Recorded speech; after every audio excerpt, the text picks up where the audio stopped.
are listening live to South Dakota High School football here on Power 106.3. I'm Micah Warrington. Welcome in to the Country Road Barn pregame show. We are in Clark tonight for a top 5 matchup in Class 11B as the Mobridge-Pollock Tigers take the trek down south to face off against the Clark Willow Lake Cyclones. The Cyclones, they come into this contest number 5 in Class 11B, coming in at number 5 in the media polls. The 14th annual Active in the Fight Against Cancer campaign. Hurry and get your raffle ticket. They are 5-1 on the year. Their lone loss came back in week 2 against Sioux Valley when they lost 22-8. But in an awkward thing that happened in a lot of these northeastern schools, they played Sioux Valley twice. Clark Willow Lake did a couple of weeks later. Clark Willow Lake would get the win, 26-8. Have not lost since. They played some tough games, a la last week against Dual, handing the Cardinals their first loss of the season by a score of 20-14. A couple weeks ago against Groton area, a tough-fought battle and a 20-7 win. You listened to that game here on Power 106.3 a couple of weeks ago. But the Cyclones, they come in with a ton of confidence and coming in against a Mobridge-Pollock team that is very good in their own right. 6-0 on the year. They are number 4 in the media polls in Class 11B, and they come in dominating their opponents for the most part this season. They've allowed 8 or less points in all but one of their games. The one game they did not was last week against Lee Deadwood when they only squeaked out an 18-15 win. So they got the win last week. It wasn't necessarily impressive, but a win is a win, and at this point in the season, you'll take them any way that you can get them. So Mobridge-Pollock getting a few guys back from injury this week, looking to extend their winning streak, stay undefeated, and go into the playoffs very confident. As for Clark Willow Lake, same thing. They're hoping to extend their winning streak, which sits at 4 games right now, and knock off Mobridge-Pollock, who is a team ahead of them right now, and get them and hand Mobridge-Pollock their first loss of the season. I talked to head coach of the Mobridge-Pollock, or of the Clark Willow Lake Cyclones, David Severson, a little bit earlier this week about the game, about how he felt his team has done this year and what it's going to be like moving forward into the postseason. That conversation is going to be coming up next here on the Country Road Barn pregame show. AGI Westfield has been making augers since 1951 and has become a leader in the industry, continuing to create innovative products with the help and feedback of farmers. AGI's Westfield has one goal in mind: to make the best augers available. From the parts to the finished product, countless hours of research and development are put into creating an auger you can rely on. AGI Westfield is focused on making your job easier. Contact Westside Implement in Clark, South Dakota for more information today. It's the 14th annual Active in the Fight Against Cancer campaign. Hurry and get your raffle tickets today for a chance to win your choice of a premium Coleman heating system installed by Active Heating at a value of $8,000 or $3,000 cash. You can purchase raffle tickets from the employees at Active Heating or from the volunteers at Cottington County Cares. You can also buy tickets online by visiting our website at activeheatinginc.com or at Active Heating's Facebook page. Over the last 13 years, you have helped raise over $160,000 for this great organization. Welcome back to the Country Road Barn pregame show. I'm Micah Warrington, and joined with me is head coach of the Clark Willow Lake Cyclones, David Severson. Coach, how's it going today? Oh, it's going great today. How about you, sir? You know, I cannot complain.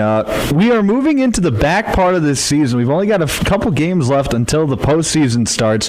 Your team, 1 loss on the season. You're having a great year so far. So just talk about the season so far and what you've liked out of your team. Yeah, we had a couple tough games early on here. We lost that first one to Sioux Valley ended up getting them the second time, and the boys really responded well to that first loss. Understood what we had to do. They corrected it. Changed their attitude a little bit. Understood what needed to be done, and they fixed it. Kind of coming into the back half of the season here, we had a big game against Dual, last week, and ended up sneaking out a win against them. Another great football team down there with Dual. And yeah, the boys they're starting to play some, or have been playing some good football all year, and putting all the pieces together here for a little late season run. So got to finish. Well, we got two games left. Tough one with Mobridge, and then next week tough one against Webster again. So yeah, you mentioned that game against Dual last week. 20-14 was that final score. Like you said, a very gritty win. Just talk about what your team did in that game to get the win. They, like me and the assistant coaches talked kind of after game. It was kind of everything we didn't expect it to be.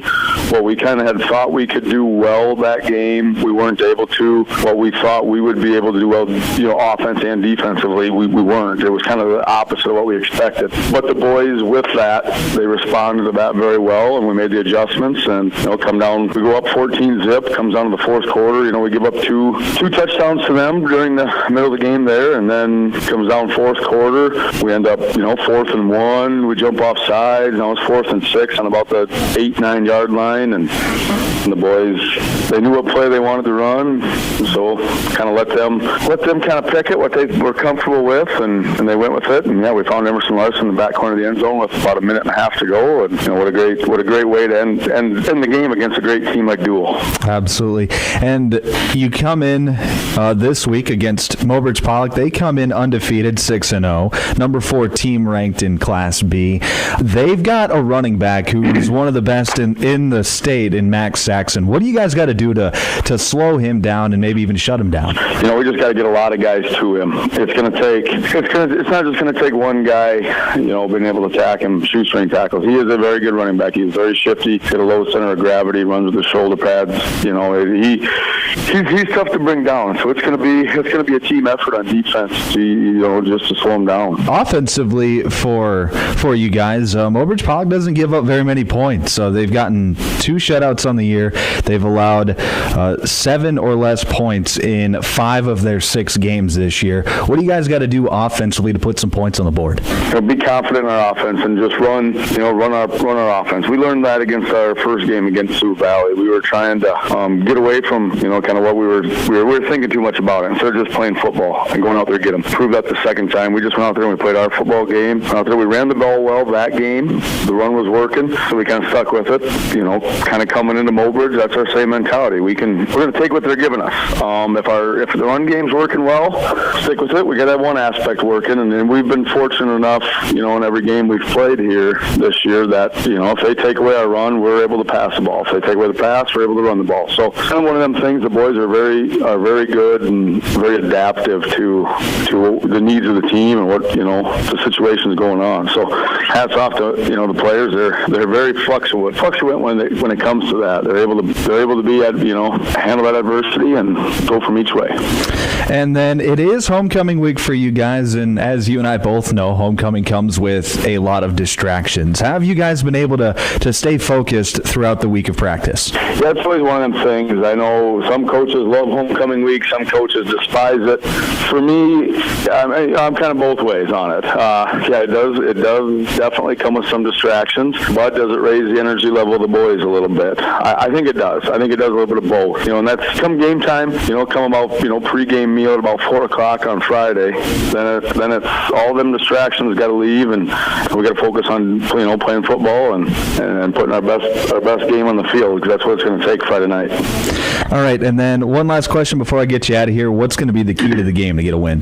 We're going to have to stop that run game. I think that's going to be huge. We're going to have to stop not just Saxon, there are other running backs too. They do have a potent run game. They have a very, a very good offense. They're putting up a lot of points this year. So I think if we can, defensively, if we can stop that, offense will be there. Offense will find its groove. You just got to be able to, play hard-nosed football and play our football game.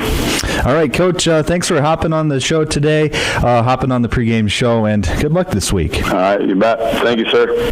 Auto Value in Clark is proud to cheer on the Clark Willow Lake Cyclones this football season. Just like the Cyclones on the field, Auto Value is built on teamwork, reliability, and performance. From quality auto parts to tools, accessories, and expert advice, Auto Value in Clark keeps you moving with confidence. Stop in for all your automotive needs and count on the friendly local service. Auto Value proudly supports our athletes. Best of luck, Cyclones. We're rooting for a winning season. Custom Fabricators Incorporated in Watertown promises to continue to keep their tradition of quality parts and great customer service, which you've come to depend on for over 30 years. They are continuing expanding to better serve their customers. Custom Fabricators is actively involved in community events, promoting and supporting Watertown and the surrounding areas. Custom Fabricators Incorporated of Watertown, the leader for all of your fabrication solutions.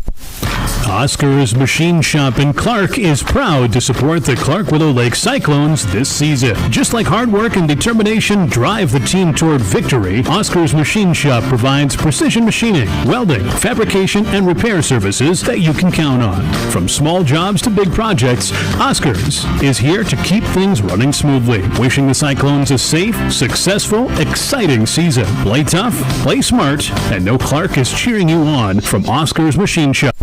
Moeller Sheet Metal, your trusted Lennox dealer, is proud to support the Clark Willow Lake Cyclones. They also offer the energy-efficient Hydron Module Geothermal System. Moeller Sheet Metal provides servicing and installation for residential and light commercial HVAC systems. They handle new installations, new construction, and remodels. Count on Moeller Sheet Metal for reliable service and free estimates to keep your home or business comfortable year-round. From the first whistle to the final score, they're cheering for the Cyclones. Play hard, play fair, and make our community proud.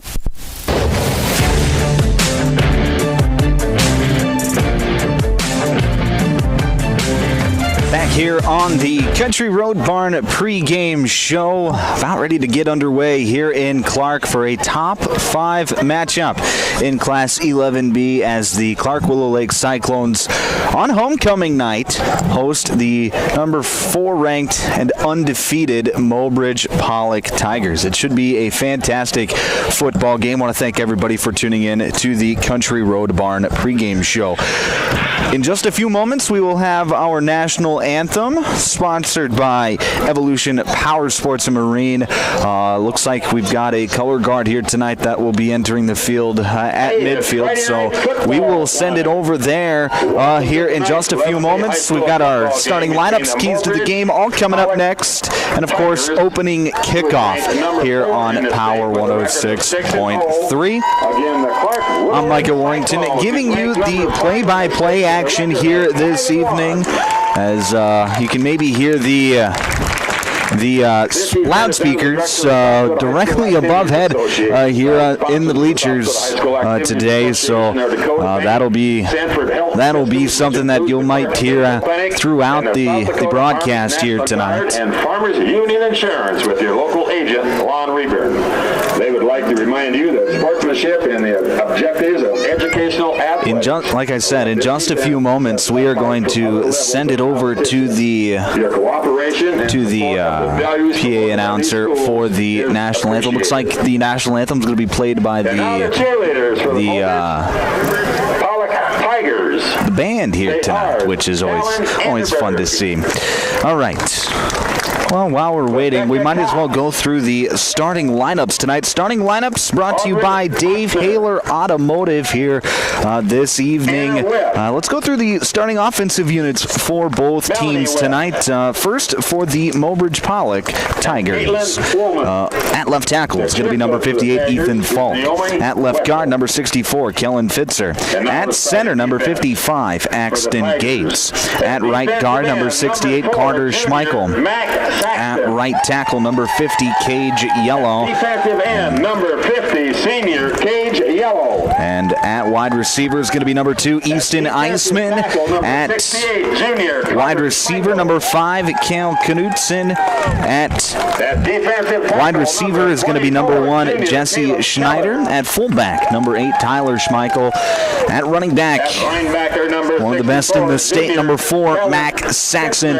And at quarterback for this Mobridge-Pollock Tigers team is going to be number 9, Shooter Frederick.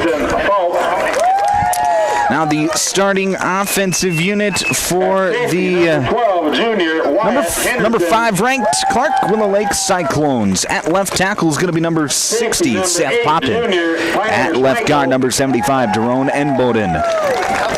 At center, number 52, Mason Knock. At right guard, number 54, Diego Garcia. At right tackle, number 53, Michael Severson. At wide receiver is going to be number 15, Lincoln Reedburn.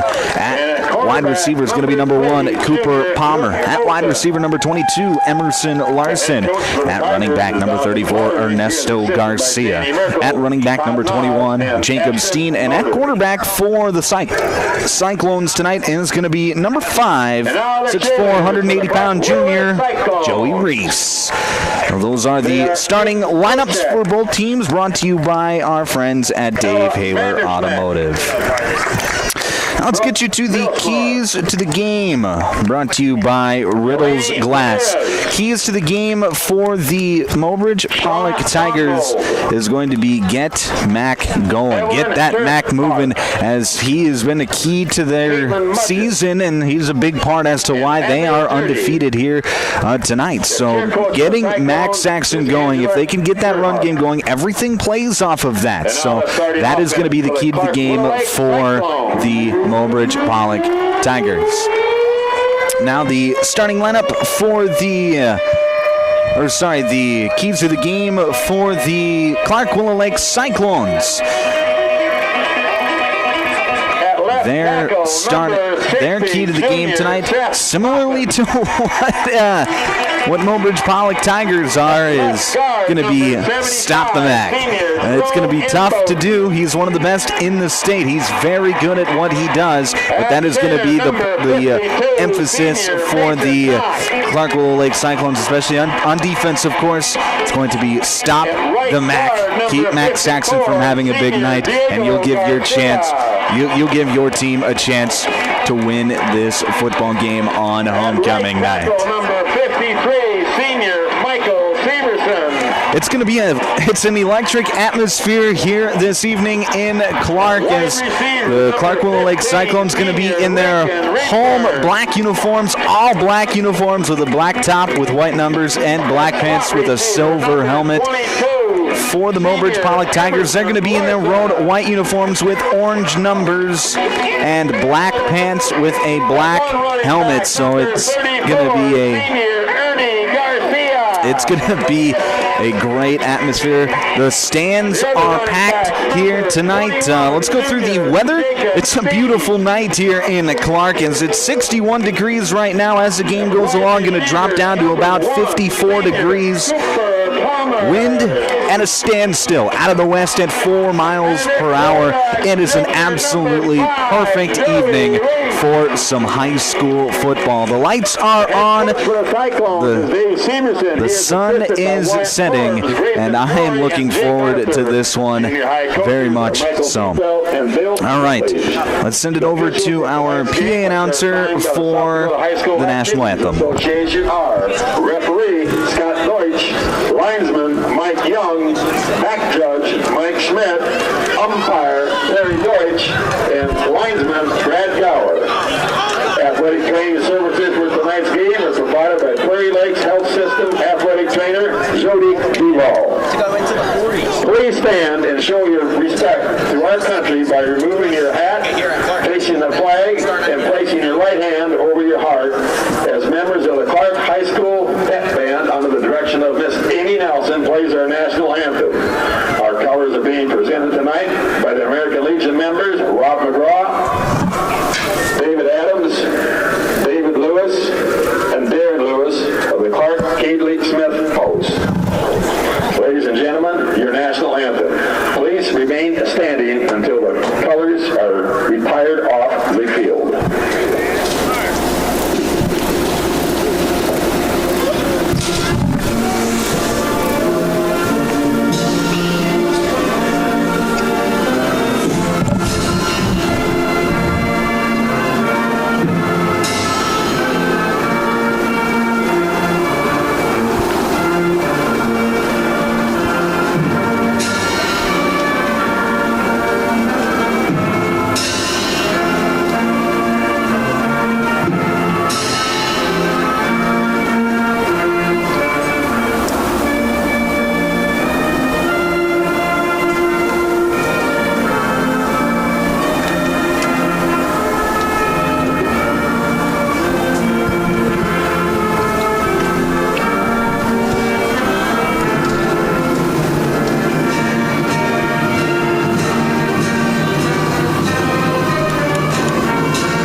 that was our national anthem this evening, brought to you by Evolution Power Sports and Marine. We are about ready for kickoff here tonight in Clark. Is our opening kickoff will be sponsored by Body and Balance Chiropractic and Wellness. It'll be the captains heading out there for both of these teams for the coin toss to find out who will start with the football. I want to thank everybody for tuning in to the Country Road Barn pregame show. We are just moments away from opening kickoff.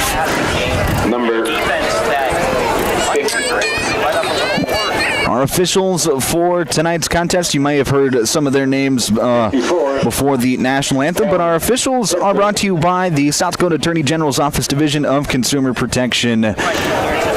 They are assigned by the South Dakota High School Activities Association. They are impartial. They're going to do a great job here tonight. I just know it. Friends with a couple of guys on the officiating crew tonight. And they do a great job, like I said, so should be a fun one here tonight, I think. It looks like one of the teams had deferred their choice to the second half. That would be the Cyclones who won the toss. They deferred their choice to the second half, so it will be Mobridge-Pollock football to start tonight. As I said earlier, as we start this game, the Tigers are 6-0. The Cyclones. It is a top 5 matchup here in Class 11B. Both teams trying to Game weighs heavy on the Northeast Conference. trying to edge out the other for some playoff points, maybe get a little bit better seed as we move towards the postseason. It should. We'll see how it plays out over the next 3 hours, but I think there's a lot of people excited for this one, not just here in Northeast South Dakota and North Central South Dakota, but across the entire state. Opening kickoff is brought to you by Body and Balance Chiropractic and Wellness. Thank you to Body and Balance Chiropractic and Wellness for being our kickoff sponsor here this evening. It'll be Ernesto Garcia to kick off for the Cyclones. Here is the kick. It is going to be fielded at the 20-yard line, going up the left side of the field. He's got a room across that left side. He's got a couple men to beat, and he is chopped down across the 40 to the 45-yard line. That was Dylan Feldheim for the Tigers, and it's a big return to start off the night for Mobridge-Pollock, and we are underway here in Clark. 1st and 10 Tigers from their own 43-yard line. So the Tigers take over. The ball's So we'll see what Mobridge-Pollock can do here tonight. As it'll be Shooter Frederick in the empty formation, 3 receivers out to the left side to the right side of the formation, 2 to the left. Here's a quick pass out to Max Saxon. He's got room over the right side. Stiff arms a man across the 45 and is pushed out of bounds at the 35-yard line. A big play there for Max Saxon, and that's the key to the game for Clark Willow Lake here tonight. How are they going to be able to bottle him up? Unable to do so on that play. It's a big gain, and it'll be 1st and 10 Tigers from the Cyclone 35.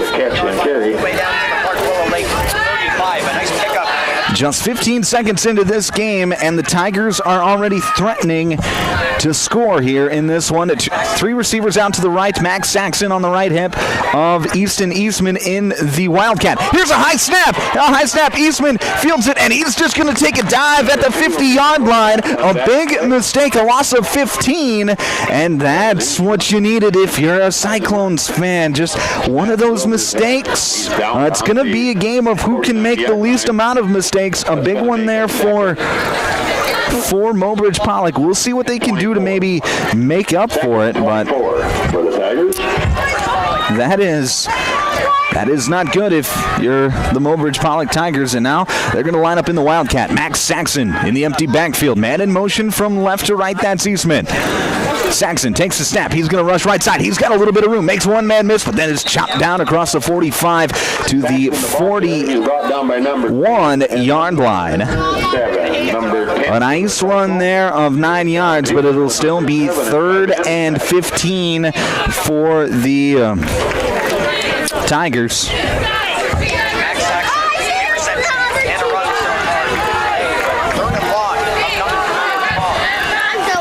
Two receivers out to the left, one to the right. Frederick in the shotgun with Saxon on his left hip. Eastman in motion. Here's a pitch out left to Saxon, and he's cut down in the backfield. A nice play there. Michael Severson makes the tackle, and it's a loss of 2, and that'll bring up 4th and long for the Tigers.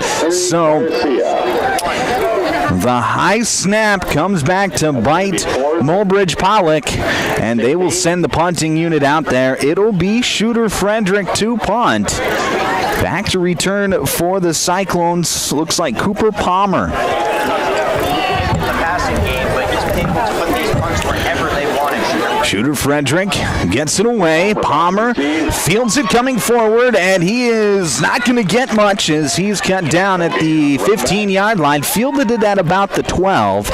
Fell forward for about 2 yards, and it'll be 1st and 10 Cyclones from their own, looks like 14-yard line. So a long drive if the Cyclones want to go to paver dirt.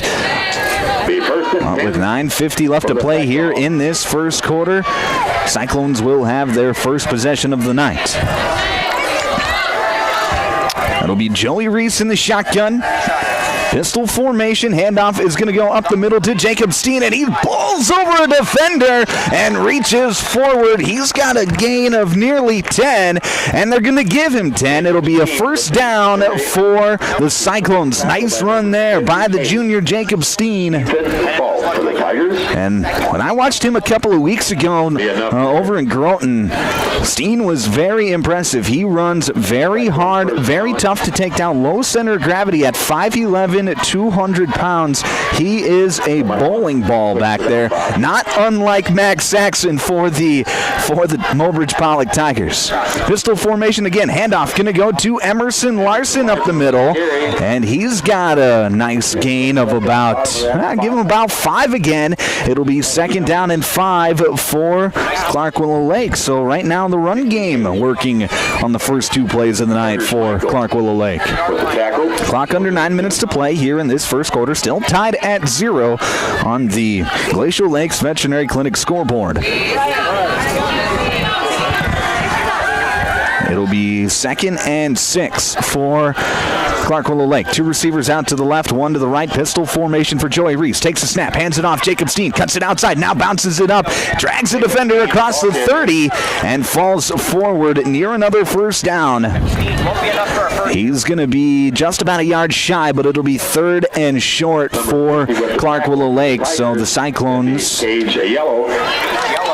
going to be able to maybe convert this 3rd down, keep the drive alive. And this is the point of the game where if you're Mobridge-Pollock, you need your defensive line to cause some penetration. That's something they haven't been able to do here on these first few plays. Pistol formation, handoff's going to go to Garcia across the right side. He's got a big run. Ball's out! Ball is out! And it looks like Mobridge-Pollock has it, and they do!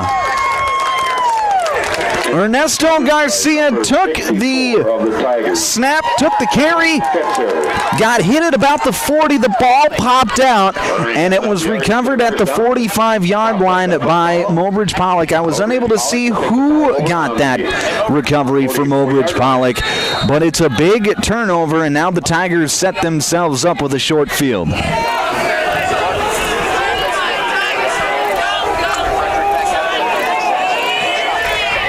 Shooter Frederick in the shotgun, takes the snap, looking to pass. He's going to go deep down the right side, and it is caught!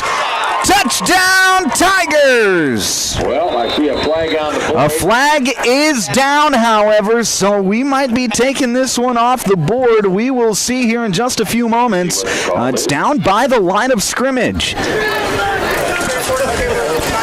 That was Cale Knudsen on the reception for Mobridge-Pollock. And also the burger feed. And let's see what the penalty is as the officials discuss. And they're going to pick the flag up, and it's a touchdown for the Tigers. Number 5, Cale Knudsen with the touchdown pass. Perfectly thrown ball. And it'll be 6-0 in favor of Mobridge-Pollock. Extra point incoming. They got the kick and tee out. It'll be Shooter Frederick to kick the extra point for the Tigers. The man who just threw the touchdown pass. Shooter Frederick to Cale Knudsen. Shakes it off here early.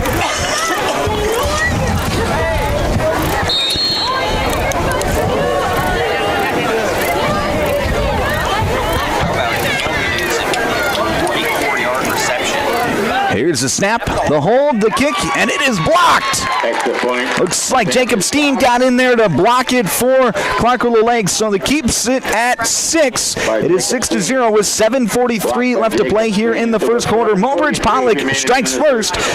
We'll be back in just a minute here on Power 106.3. AGI Westfield has been making world-class service with hometown friendliness. That's what you can expect from the staff of Dave Haler Automotive. And when you come through our doors, we're going to treat you like family. Whether you're looking for a new vehicle from Chevrolet or one of our many nice pre-owned vehicles on our lot. You can also take a look at our classic car showroom, Highway 12 Classics. We offer a full service department, parts department, and a body shop to keep your vehicle on the road and running smoothly. We're conveniently located East Highway 12 in Webster. Review all of our inventory online at HalerAuto.com. Route 66 Salon is cheering loud for the Clark Willow Lake football team this season. Best of luck to the Cyclones. Just like teamwork makes a difference in the game, Route 66 is here for all your beauty needs. Stop by for cuts, colors, perms, and waxing, and keep your glow with the tanning bed, products, and convenient tanning packages. Call Amber today at Route 66 Salon to schedule your appointment. Go Cyclones from Route 66 Salon in Clark.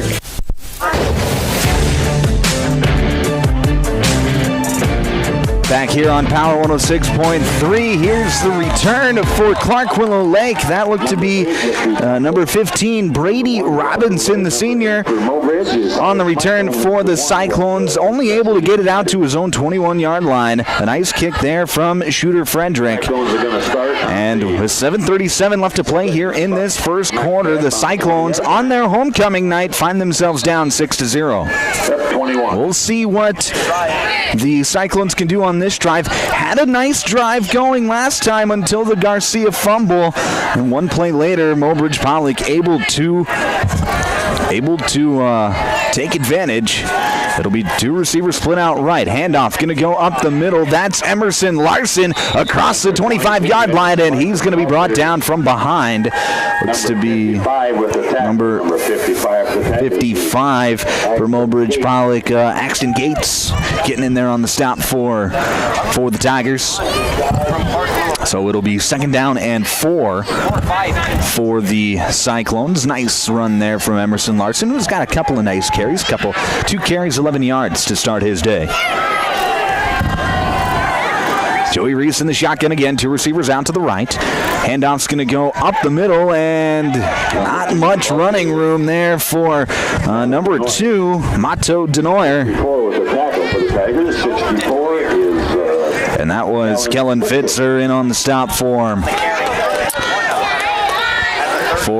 Mobridge-Pollock. Didn't look like there was a whole lot of running room, but Denoyer did a nice job of getting as many as he could. Gets it to 3rd and 1 for the Cyclones as we have run down to halfway through this first quarter already.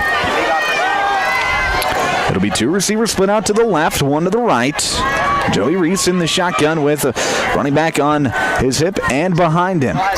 Here's the pitch out right side to Emerson Larson, trying to get to the corner, and he does. Makes one man miss and then ducks out of bounds at the 35-yard line. A nice run there from Emerson Larson as he was able to just get enough for the first down. He had to make a man miss at the line of scrimmage to get that first down, but once he did, he was home free for the first down, a gain of 4, and it'll be 1st and 10 Cyclones.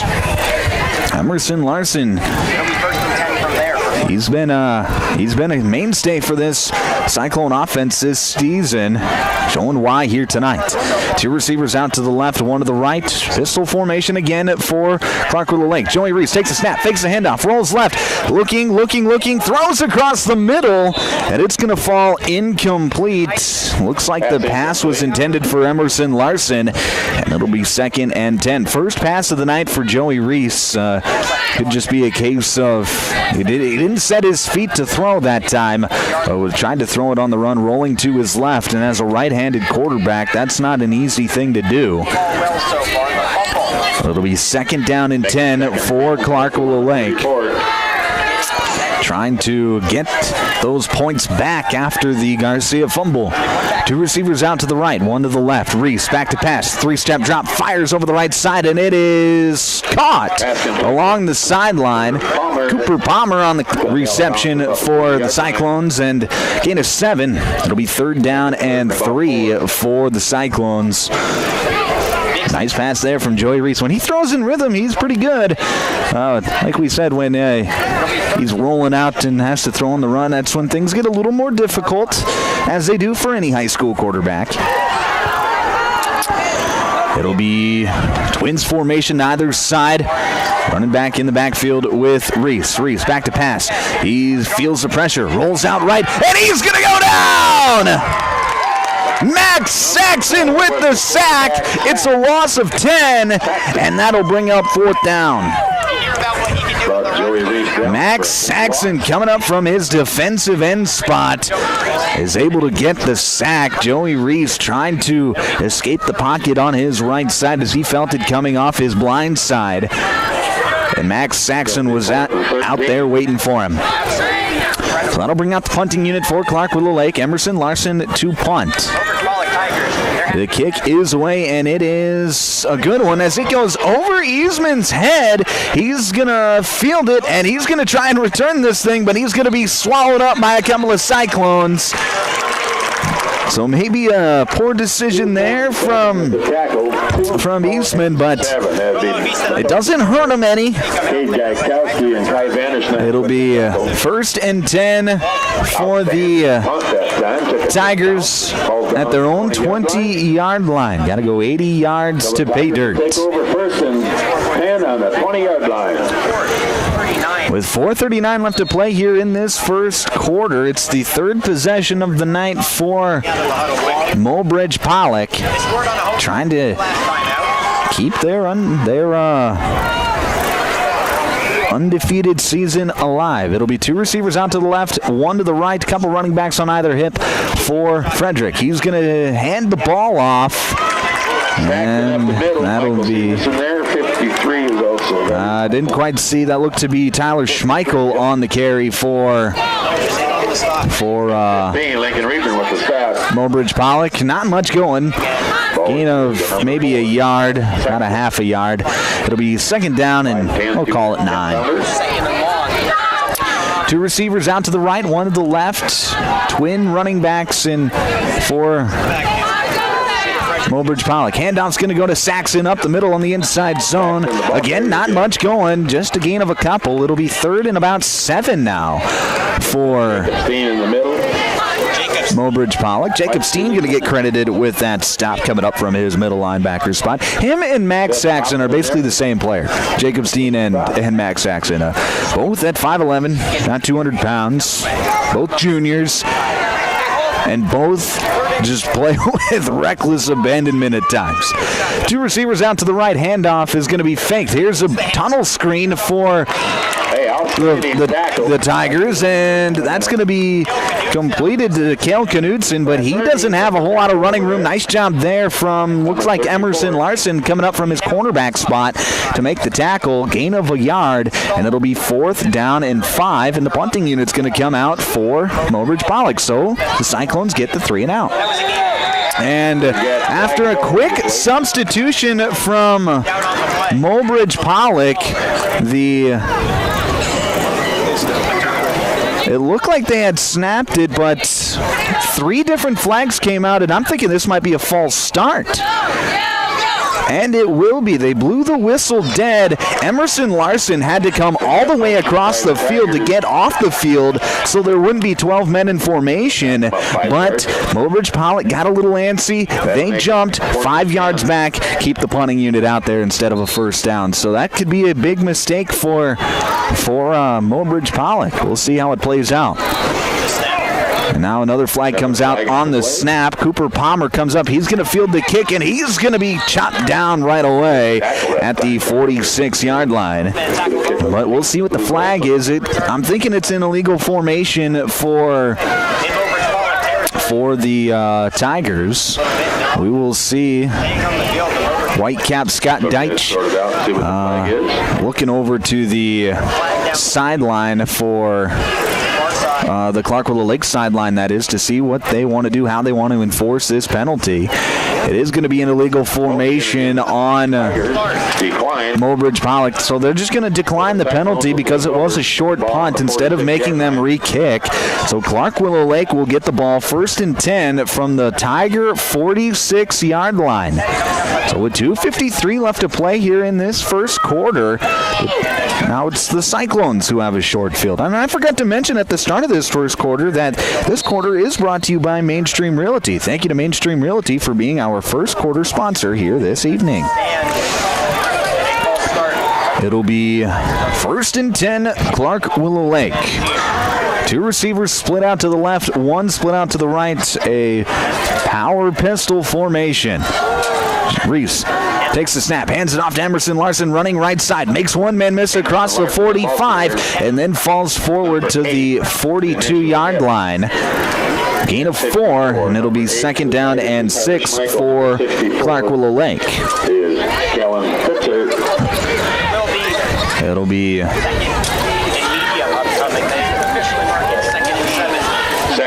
so we'll see Clark-Willow Lake run heavy tonight so far. Just 2 passes thrown from Joey Reese. Tried to throw a third, but got sacked.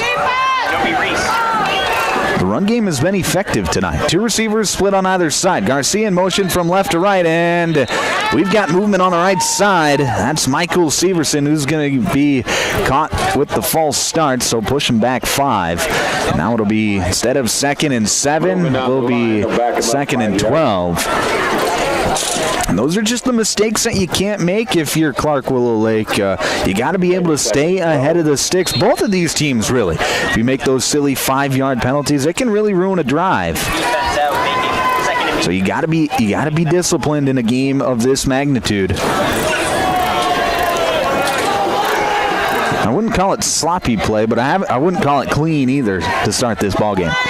Minute 52 left to play here in this first quarter. 2 receivers on either side. Handoff's going to go left side. Jacob Steen, he's got a hole, and he's going to bounce it outside. Jacob Steen makes another man miss, and he's going to fall forward across the 25 near the 20-yard line.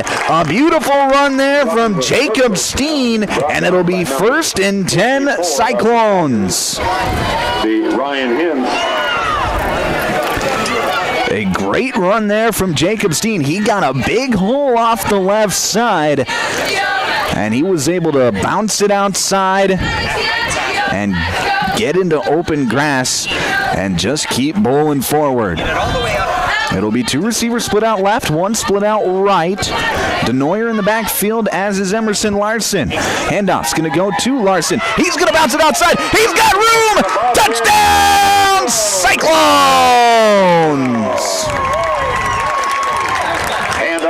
From 21 yards out, Emerson Larson takes it in, and this game is tied at 6. First quarter of football. It's 6-6.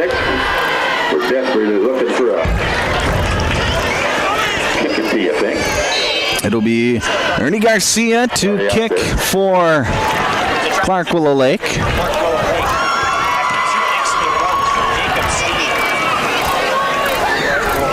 Snap is going to be high. They try to get it down, and it is blocked.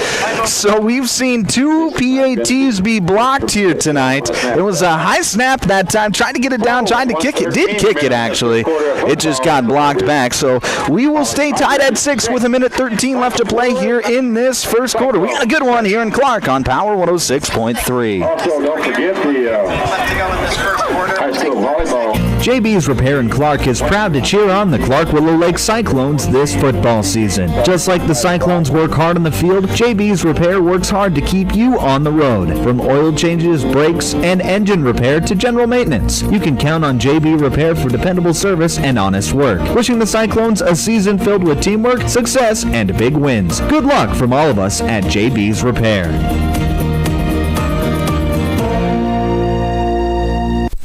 Friday night lights are shining bright, and Max Service in Clark is proud to cheer on the local high school football team. Just like a winning play on the field, you can always count on Max Service to deliver dependable auto repair, quality tires, oil changes, and friendly service that keeps you moving. From premium quality gasoline to tune-ups, Max is here to keep your vehicle running strong.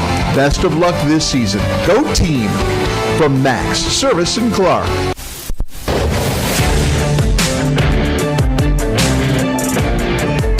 Back here on Power 106.3, here's a squib kick, and that's going to go out of bounds. So a mistake there from Ernesto Garcia. So the kick goes out of bounds. We'll see where they mark it. Out of bounds. Looks like about the 35-yard line, so where they'd get it anyway. So not that big of a mistake, I suppose. Trying to just catch the Tigers off sides. Might have just miskicked it a little bit. So it'll be 1st and 10 Tigers from their own 30, looks like 38-yard line. About the 30, what do you think, 36-yard line?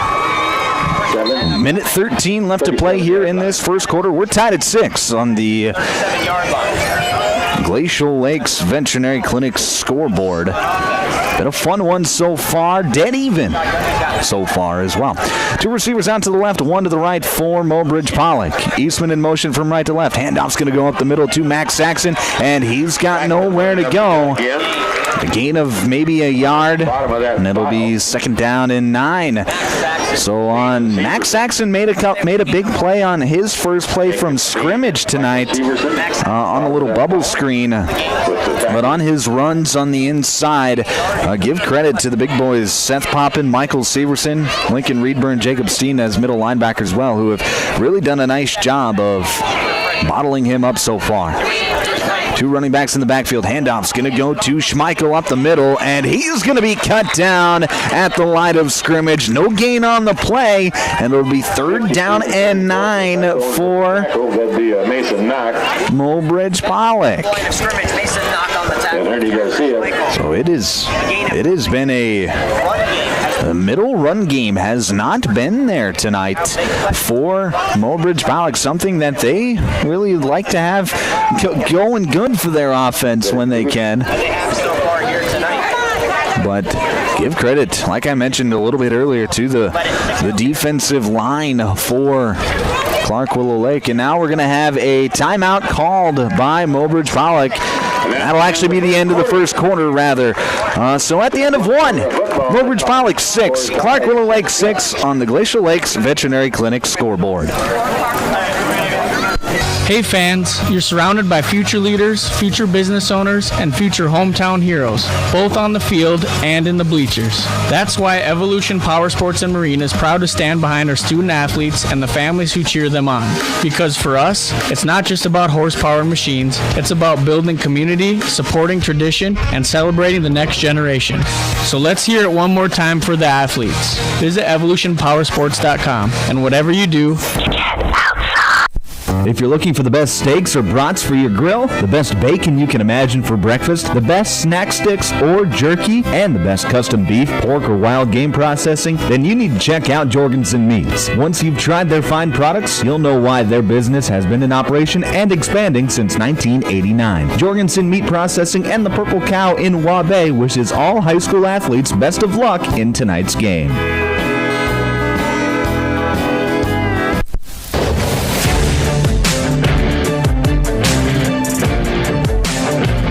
Back here on Power 106.3 inside the automatic transmission and gear broadcast booth. It is 3rd and 9 for the Tigers as they come out of the quarter break. Frederick back to pass, fires over the middle. Pass was deflected at the line of scrimmage and is going to fall incomplete. Intended for Jesse Schneider up the seam. Nice job there. I didn't see who got their hand up to tip the pass. It was one of the defensive linemen, but it's going to cause a 3rd down stop and bring out the punting unit for Mobridge-Pollock. This second quarter is brought to you by our friends at Brian's Glass. Thank you to Brian's Glass for being our second quarter sponsor here this evening. Shooter Frederick to punt, and he will get it away. Palmer fields it at his own 30. It's muffed, and he's just going to have to fall on it. So what could have been a dangerous play there for the Cyclones just turns out to be a scare, and it's going to be 1st and 10 Clark Willow Lake with 1:51 left to play here in this second quarter. 11:51 to play. Yeah, we just got the second quarter underway.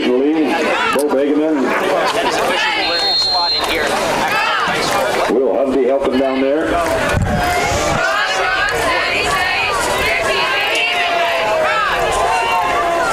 First and 10 Cyclones. 2 receivers out to the right, 1 to the left. Joey Reese takes the snap, hands it off to Ernesto Garcia, and Garcia with not much running room over the right side. He's going to fall forward. Actually, he got more than I thought he did. A nice push there from the offensive line as it turns out to be a 4-yard run. And it'll be 2nd down and 6 for the 5-yard line. Clark Willow Lake. 2nd and 5 upcoming. 35-yard line. It'll be Denoyer and Larson in the backfield with Joey Reese this time. 2 receivers out to the left. Reese takes the snap, hands it off to Larson over the left side. He's going to break 1 tackle at the line of scrimmage, fall forward near the 40-yard line. And it'll be 3rd down and 1 for the Cyclones. They've done a nice job tonight not getting behind the sticks so far. They've had a handful of these 3rd and shorts for their offense, which when you're able to run the ball as effectively as they have to start the night tonight, those 4-yard runs a lot of times turned into 6, 7, 8-yard runs, and then eventually you pop one off. 2 receivers out to the left. Handoff's going to go to Steen over the right side. Meets a man in the hole, and he pulls him over to get the 1st down.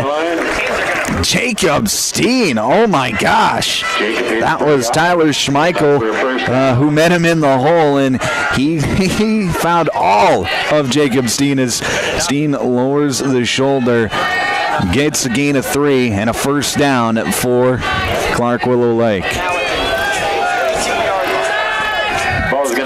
It'll be 2 receivers out to the left, 1 to the right. Power pistol once again for Clark Willow Lake.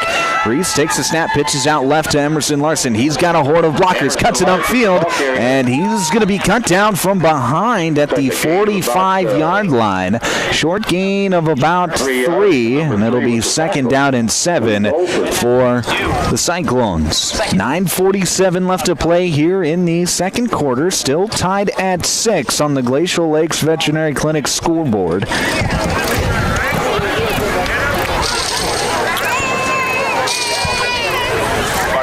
Second down and 7 for Clark Willow Lake, because they seem like they are content to just keep the ball on the ground here tonight. It'll be 2 receivers left, 1 right. Power pistol again. Handoff's going to go to Steen. He's going to make a man miss in the hole. And he's going to keep plowing forward across the 50 and drag down at the 45-yard line.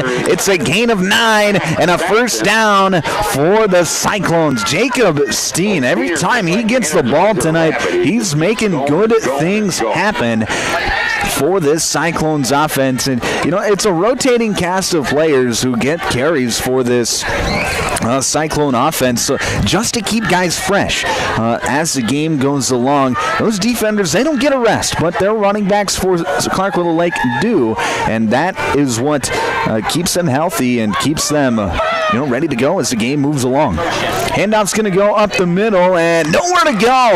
That looked to be Mato Denoyer on the carry. And like I said, nowhere to go. He's actually going to lose a couple. And it'll be 2nd down and 12 for Clark Willow Lake. Number 68.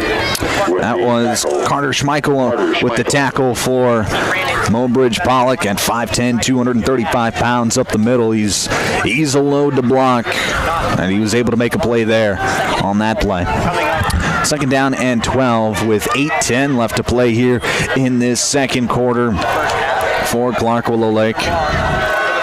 It'll be 2 receivers split out to the right, 1 to the left. Joey Reese, hard count.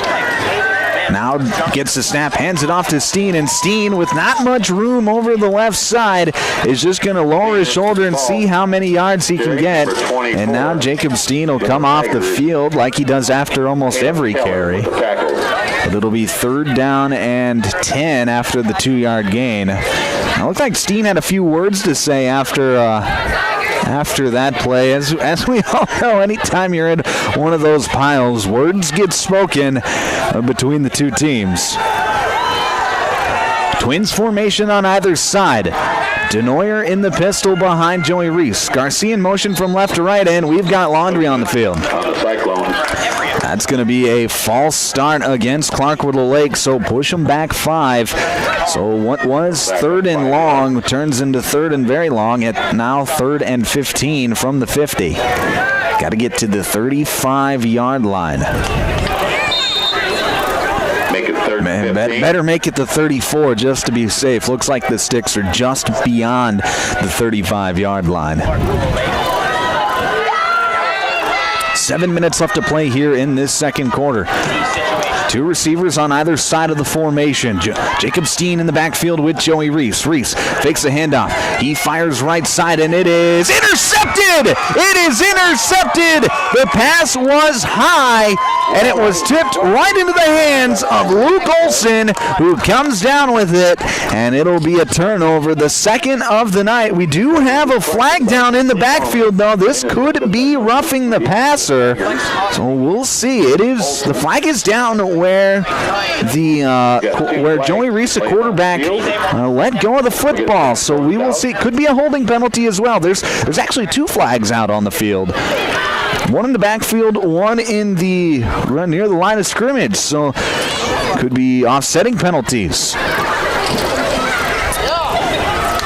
And it is personal foul on Mobridge-Pollock, and then a taunting penalty on Clark Willow Lake, so it is going to be offsetting penalties. We'll redo 3rd and 15. So there was a lot to deal out there as both teams get caught with personal foul penalties. So we'll redo 3rd and 15, and so take the interception off the board. And if you're a Luke Olson fan, just unfortunate that one of your other players happened to rough the quarterback. 3rd and 15. 2 receivers out to the right, 1 to the left. Power pistol formation. Reese fakes the handoff, fires right side. Emerson Larson, he makes 1 miss, makes another miss, and he's got enough for the first down. Emerson Larson showing off the shiftiness. A gain of 17. He needed 15, and it's first down, Clark Willow Lake. That is That is just Emerson Larson making a play. He caught it about 7-8 yards shy of the first down, made two different defenders miss, and got the first down. With 6 minutes left to play here in this second quarter, now Clark Willow Lake is knocking. So those offsetting penalties really could come back to hurt Mobridge-Pollock. Handoff up the middle. That's going to go to Emerson Larson again.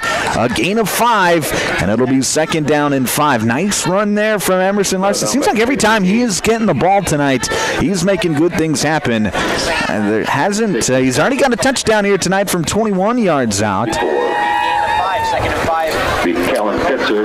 We'll see what Clark Willow Lake has dialed up here, but I would imagine with the way that they're running the football here tonight, they're just going to keep it on the ground and keep pounding that rock and keep that potent Tiger offense off the field.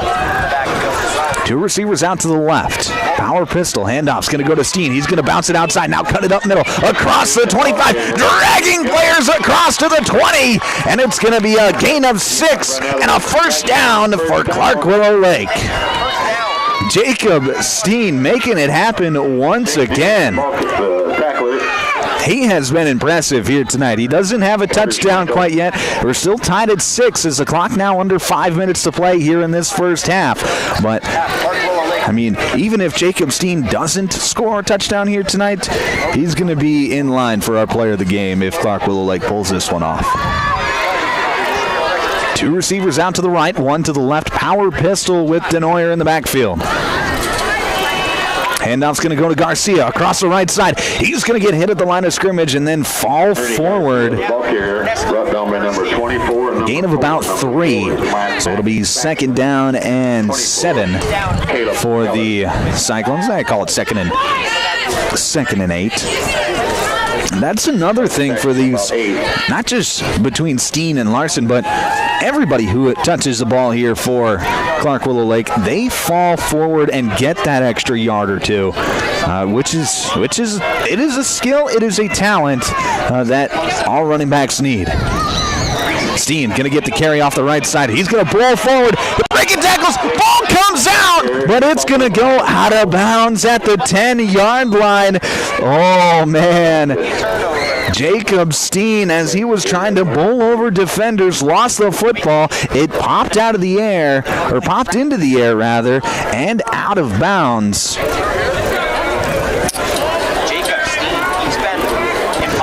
So they are going to, I believe the ruling, or the rule is you mark the ball where he lost it, not where it goes out of bounds if the ball is fumbled forward out of bounds. So they're going to spot the ball. The ball went out of bounds at about the 10. They're going to spot it at the 12, it looks like, because that is where Steen had lost the football. So good job by this officiating crew, a very experienced officiating crew that we have here tonight, of getting it right and marking the ball properly. A lot of crews, they would overlook that. Not this crew. Good job, boys. Two receivers out to the left, one to the right. Power pistol. Steen back there again.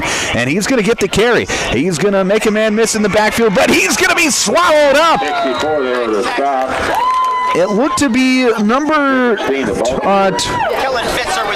It looked to be number 64, Kellen Fitzer, who had fallen at the feet of Jacob Steen, and then the linebackers, Ethan Folk, Luke Olsen, I think, was in there as well, came in and cleaned up the play. And that's going to bring up 4th down and 4. So I got to have it play here in this first half for both of these teams. This Mobridge-Pollock defense, they have been out there for a very long time trying to get the ball back to their offense. This Clark Willow Lake team trying to punch it in. 4th and 4 from their own 14, or from the Mobridge-Pollock 14. And now we're going to have a timeout called by Mobridge-Pollock. This timeout brought to you by Active Heating. We'll have your 4th down play on the other side of the break here on Power 106.3. My mom saved heroes thousands. Our mom, Jody Fiedler, has given thousands of dollars to local heroes using the Homes for Heroes program. If you're in the military, a veteran, teacher, police officer, firefighter, or in the medical profession, you will save money when buying or selling your home. Call Jody Fiedler at Main Street Melody 881-5585. Call my mommy today. Jody, Fiedler, Watertown's, Realtor.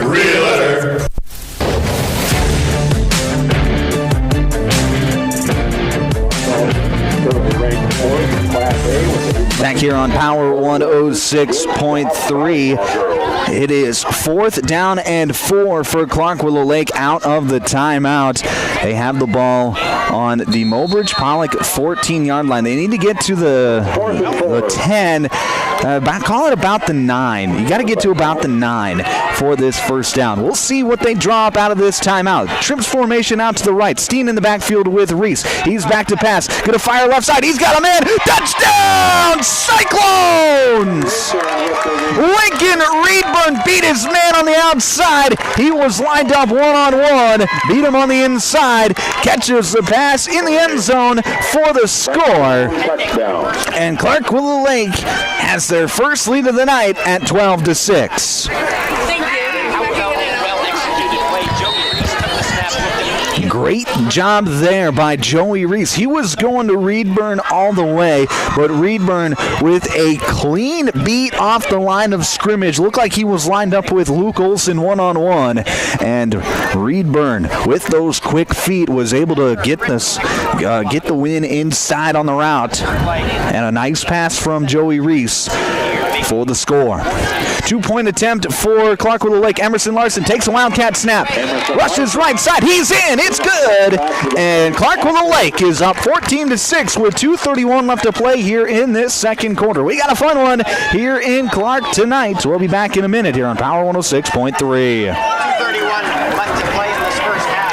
Anytime is a good time for breakfast at Page's Place. Breakfast served all day. Enjoy a full menu, evening specials, Page's homemade breads, desserts, sauces, dips, and soups. Treat the whole family with dine-in, carry-out, curbside, and DoorDash options. You'll receive the best service in town at Page's Place. Page and his staff proudly support youth sports and wish all area athletes a successful season. Visit Page's Place Cafe and Grill across from McKinley Park in Watertown or follow on Facebook. From Friday night lights to packed gyms and roaring crowds, high school sports brings our community together in the best way. At Riddle's Glass in Watertown, they're proud to support all our area schools, athletes, and coaches. Your hard work, dedication, and teamwork inspire us every day. Whether you're chasing championships or simply playing for the love of the game, we're cheering you on. Here's to a season filled with sportsmanship, effort, and hometown pride. Riddle's Glass in Watertown, a proud supporter of our area athletes.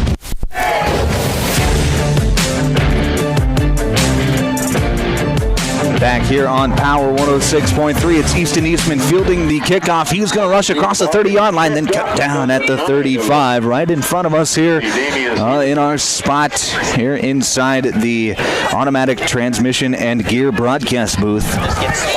So it'll be 1st and 10, Mobridge-Pollock, just their second possession of the quarter. Comes with 2:26 left to play here in this second quarter. And remember, Mobridge-Pollock, they started the quarter with the football, ran 2 plays, punted it away. So it was about a 9-minute drive for Clark Willow Lake that ended in 8 as the 2-point conversion was good. And so now we'll see what Mobridge-Pollock can do here. 1st and 10. Saxon in the Wildcat. Man in motion from left to right. That's Eastman. Saxon takes the snap. He's going to rush left side. He's going to break a tackle at the line of scrimmage. Break another. He's got room down the sideline, and he's going to be pushed out of bounds at the 40, about the 38-yard line. A big gain on the play for Mac Saxon. And you knew it was only a matter of time before he got going. Got going on that play. With 2:18 left to play here in this second quarter, the Tigers are in business looking to tie this game here before halftime. Now Clark Willow Lake will get the football to start the second half, so a defensive stand here would go a long way. 2 receivers out to the right, 1 to the left. Saxon in the backfield with Schmeichel. Frederick, he's going to take the snap. Roll out right side. He's being chased down. Fires deep down the field, and it is intercepted! Intercepted by Clark Willow Lake. I didn't see who that was. It looked like it was Kai Vandersnick who maybe got the interception. Could be Emerson Larson as well. I think it was Vandersnick, though, and he's pumped up as the Cyclones get the ball back with 2:07 left to play here in this first half. A chance to maybe double up here before halftime. Now, they do have it 1st and 10 from their own 13-yard line, so they're going to put the ball in their hands of their junior quarterback, Joey Reese, most likely, to try and go down the field and get a touchdown. I guess we'll see how aggressive they make or they start this drive. 2 receivers out to the right and to the left. Reese back to pass, looking for somewhere to throw. He's going to fire over the middle. It's caught. Cooper Palmer. He's shifty across the middle of the field, and he's got enough for the first down as he's across the 20-yard line to about the 24. So it'll be a first down play, gain of 11 for Clark Willow Lake. And now the Cyclones taking a bit of precious time here off the clock. They do have all 3 timeouts, though, as we are now at 1:43 left to play here in this first half as the Cyclones break the huddle. 2 receivers out to the right and to the left. Denoyer in the backfield with Joey Reese. Larson in motion from right to left. Reese takes the snap. He's going to roll left, and he is going to throw, and it is caught along the sideline. And they're going to say incomplete, I believe. Yep, they are going to call it incomplete as Garcia looked like the official signaled that he bobbled it, I think, as he was falling out of bounds along the sideline. So incomplete pass. It'll be 2nd down and 10 for the Cyclones.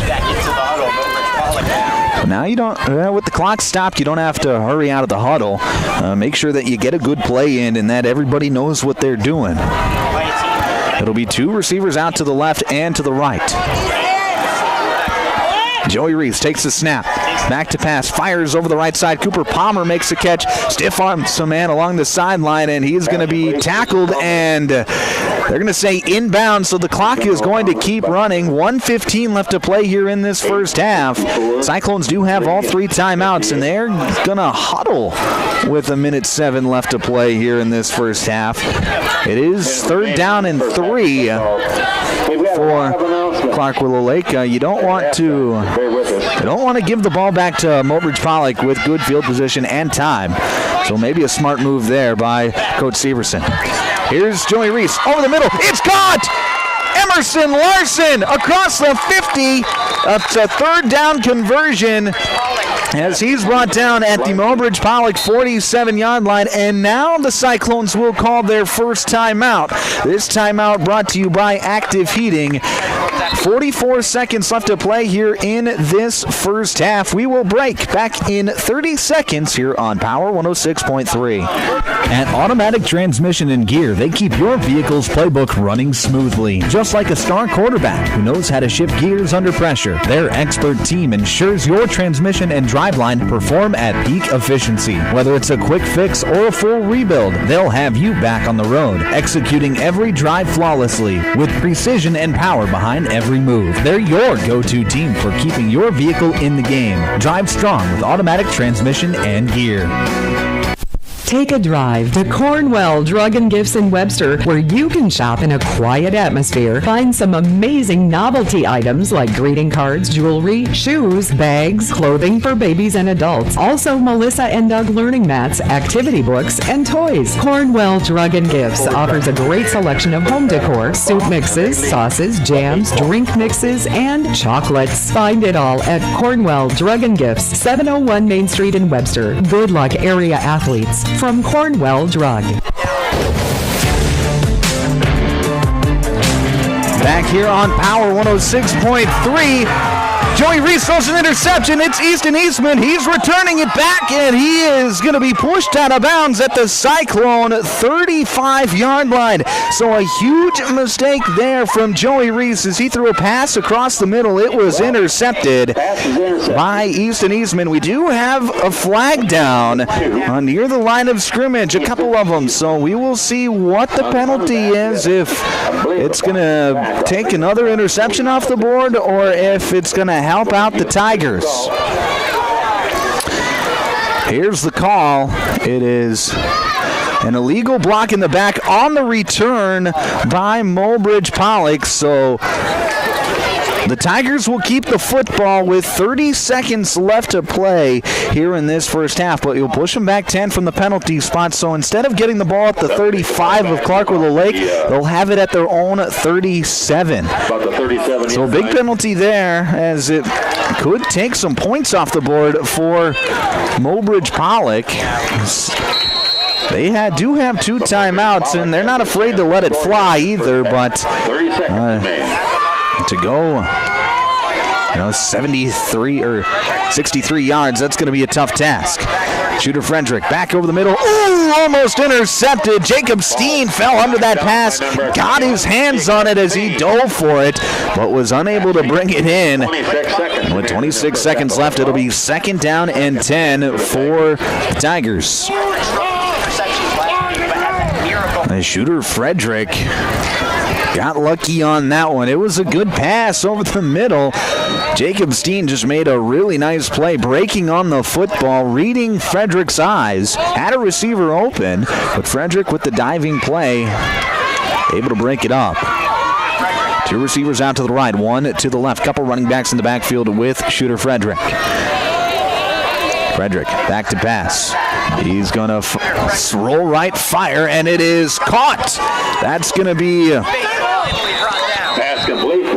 be Luke Olson on the reception for Mobridge-Pollock.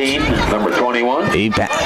It's a catch and run as he's brought down at the Cyclone. It's like 46-yard line. 12 seconds left in the half. Clock is running as the Tigers get up to the line of scrimmage. Frederick back to pass, fires over the right side. It is caught. Cale Knutson, and he's going to get out of bounds with about 4 seconds left to set up a Hail Mary or maybe some razzle-dazzle.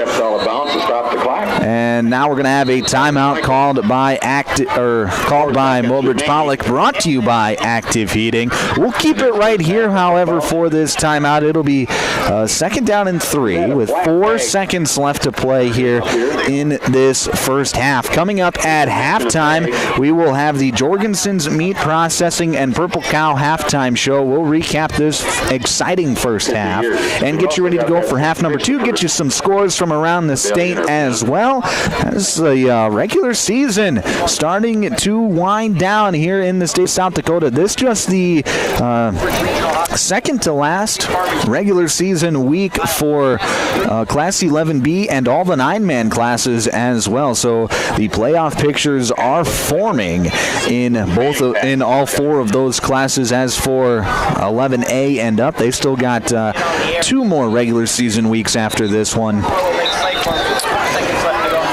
before they get their postseasons underway. But it'll be 2nd down and 3 from the 39-yard line for Mobridge-Pollock. Shooter Frederick likely to wind up for a Hail Mary.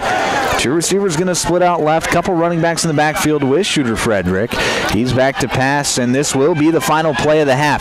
Pressured. He's going to let it fly deep down the right side, and it is going to fall incomplete. Pass intended for look like Luke Olson over on the right side, and that will get us to halftime.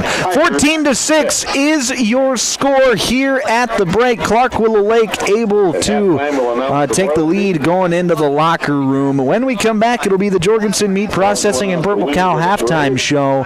That's coming up next here on Power 106.3. Sharp Automotive in Watertown is proud to cheer on all our local high school athletes this season. From the opening whistle to the final buzzer, they admire your dedication, teamwork, and drive for success. Just like on the court or field, Sharp Automotive delivers reliability and performance with their wide selection of new and used vehicles. Stop by today to let their friendly team help you find the perfect ride. Good luck, athletes. Keep pushing, keep shining, keep winning. Glacial Lakes Veterinary Clinic is proud to cheer on all of our area high school athletes. We know the dedication, teamwork, and heart it takes to compete. Just like caring for our four-legged friends, it's all about commitment and compassion. Win or lose, show respect for your teammates, opponents, coaches, and fans. Play hard, play fair, and make your community proud. From the first whistle to the final buzzer, Glacial Lakes Veterinary Clinic is rooting for you all season long. Here's where the good ideas come from. Street Graphics, Main Street, Millbank, working with local schools to provide ideas and solutions for fundraising. They can customize a design just for you. T-shirts, trophies, banners, buttons, contract printing, they do it all. They work in quantities from 1 to 5,000. Printing and promotions, they print on anything but paper. See them at streetgraphics.com. That's graphics with an EX. Main Street, Millbank, South Dakota, streetgraphics.com. If you're experiencing shoulder pain, knee pain, lower back pain, or extremity injuries, it might be a good idea to consider reaching out to Body in Balance Chiropractic and Wellness and talk with Dr. Allison Dargutz about some services, which include kinesiology taping and cold laser therapy. It's also convenient that Body in Balance Chiropractic and Wellness offers Saturday hours. That can be helpful for people with busy schedules. If you're interested in their services, contact them at 878-BODY. Body and Balance Chiropractic Wellness in Watertown. Sioux Valley Co-op is proud to support all area athletes. Whether you're heading to the game or celebrating a win, fuel up with gas, hot stuffed pizza, snacks, and more. Earn points that never expire for gas and car washes. Plus, enjoy extra savings with our Pizza Club and Premium Perks card rewards. Sioux Valley Co-op is committed to our community and its athletes. Best of luck in your games. Sioux Valley Co-op is cheering you on every step of the way. Tired of keeping an eye on your propane tank? Take ordering off your to-do list with scheduled propane delivery from AgTegra. We'll monitor your tank levels and automatically schedule a refill delivery when you need it. No stress, just a confident supply of propane. Even better, sign up for Level Pay and enjoy equal average monthly payments to help you budget with ease. Plus, scheduled delivery and Level Pay customers save 20 cents a gallon compared to will call. Confident comfort starts with AgTegra Cooperative. Call AgTegra today at 605-225-6383 to get started. Brian's Glass, locally owned and operated with over 100 years of experience, offers a wide range of services for all your commercial and residential glass needs. From doors and windows to windshields and rock chip repairs, they've got you covered. Visit them Monday through Thursday from 8 to 5 p.m. or Friday from 8 to 4 p.m. at Business Square, south of Lions Park in Watertown. Call 605-886-5328. Brian's Glass proudly supports local athletes and wishes you the best of luck in tonight's game.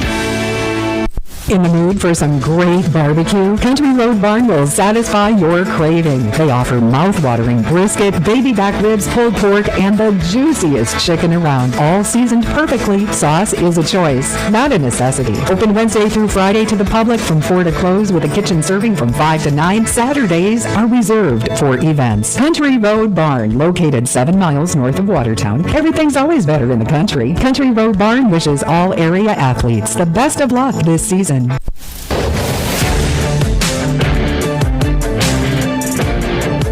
Back here on Power 106.3 KPHR, Ortonville, Millbank, and Watertown. It is halftime here in Clark. You are listening to the Jorgensen Meat Processing and Purple Cow halftime show.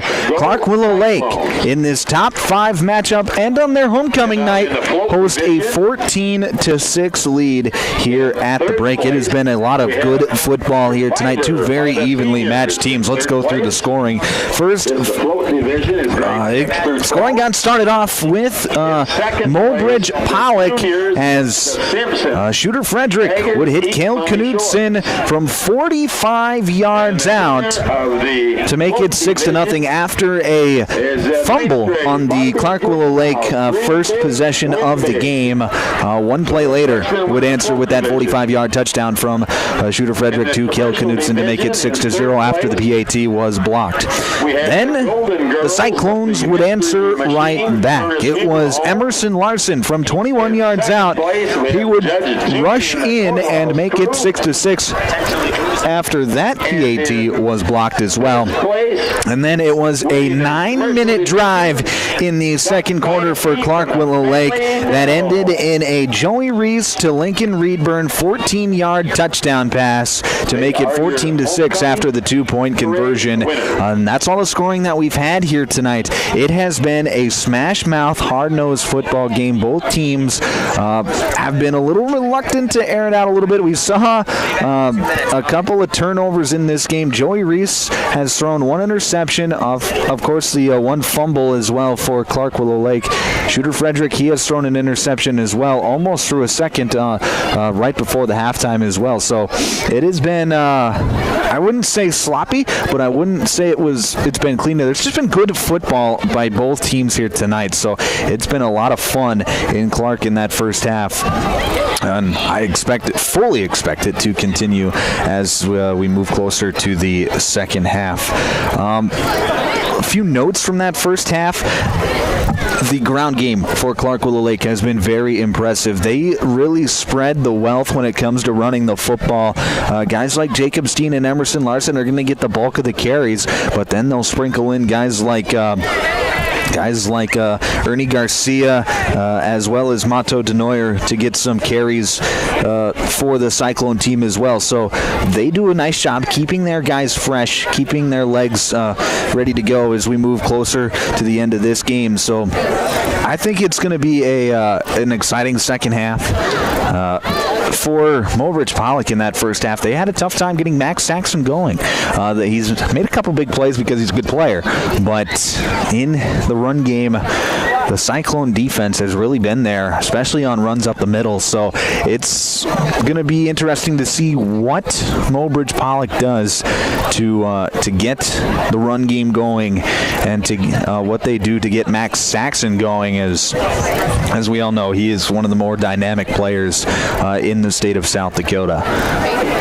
14-6, your score here at the break. You're listening to the Jorgensen Meat Processing and Purple Cow halftime show here on Power 106.3. I'm Micah Warrington. Let's go through some scores from around the state. Castlewood, they are up on Esteline Hendricks 18-0 at halftime. Dual beating Webster 20-0 at halftime. Florence Henry looking for their second straight win. They are up on Redfield 18-0.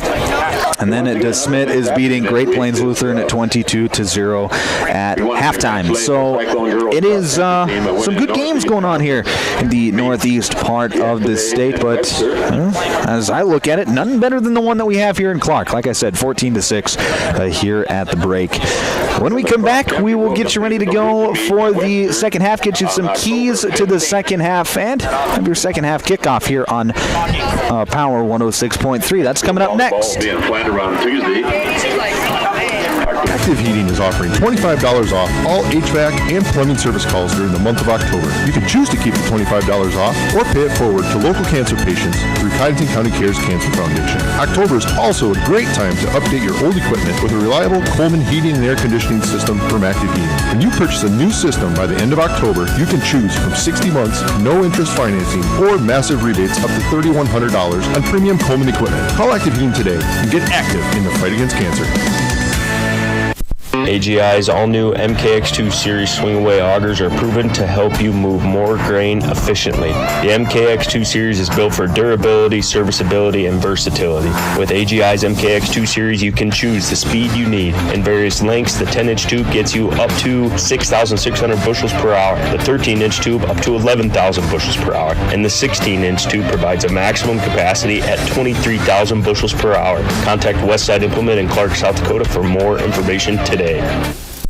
Auto Value in Clark is proud to cheer on the Clark Willow Lake Cyclones this football season. Just like the Cyclones on the field, Auto Value is built on teamwork, reliability, and performance. From quality auto parts to tools, accessories, and expert advice, Auto Value in Clark keeps you moving with confidence. Stop in for all your automotive needs and count on the friendly local service. Auto Value proudly supports our athletes. Best of luck, Cyclones. We're rooting for a winning season.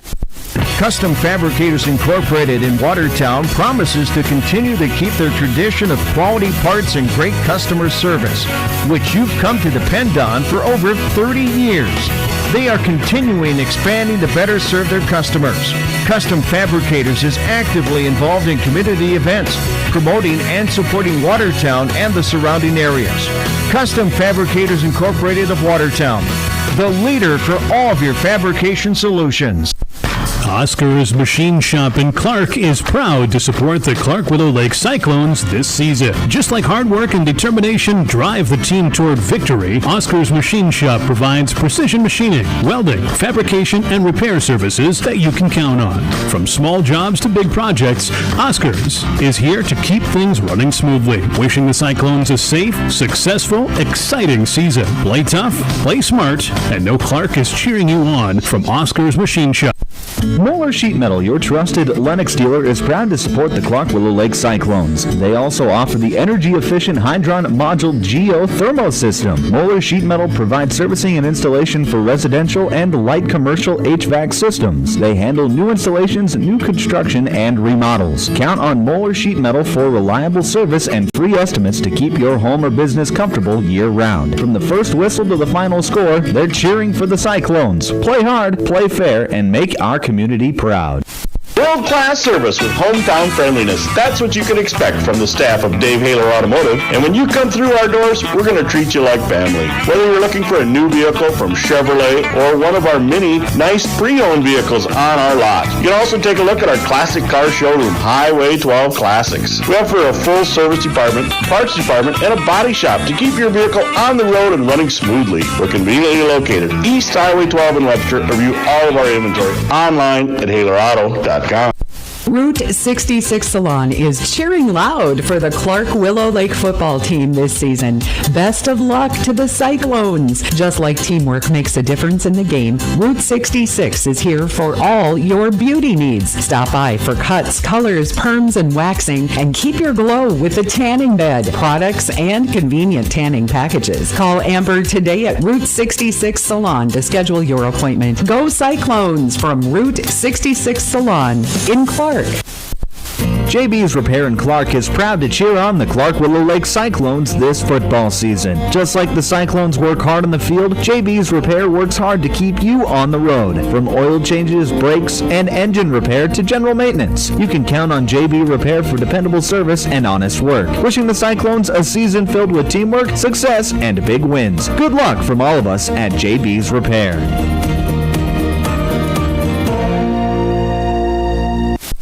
Friday night lights are shining bright, and Max Service in Clark is proud to cheer on the local high school football team. Just like a winning play on the field, you can always count on Max Service to deliver dependable auto repair, quality tires, oil changes, and friendly service that keeps you moving. From premium quality gasoline to tune-ups, Max is here to keep your vehicle running strong.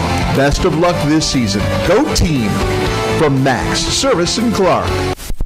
Hey fans, you're surrounded by future leaders, future business owners, and future hometown heroes, both on the field and in the bleachers. That's why Evolution Power Sports and Marine is proud to stand behind our student athletes and the families who cheer them on.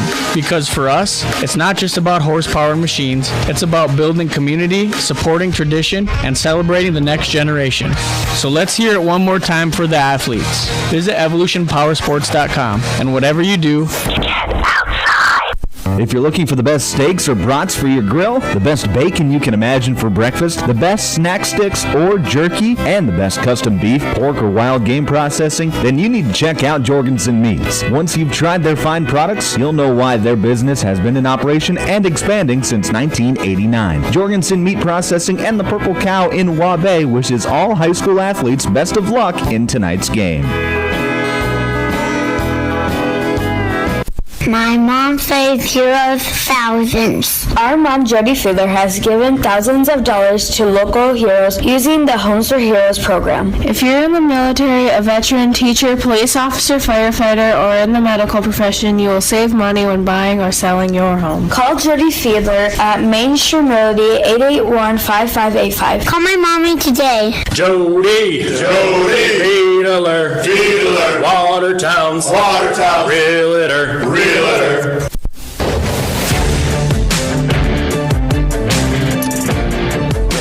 Back here on Power 106.3.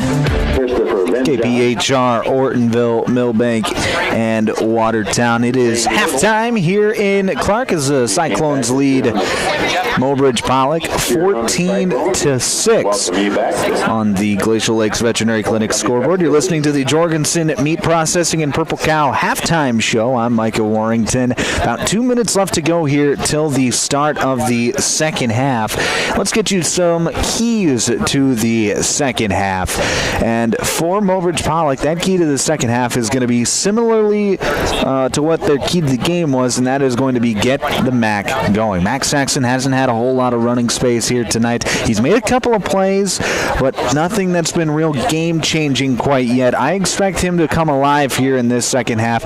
They're going to have to find ways to get him the ball in unique ways, more than just a straight handoff or a pitch. They're going to have to do maybe a screen or a tunnel screen. The first play of the game, they did a nice bubble screen to him, gained 20 yards. And so I would expect more of that from Mobridge-Pollock here in this second half. As for Clark Willow Lake, their key to the second half is going to be control the clock and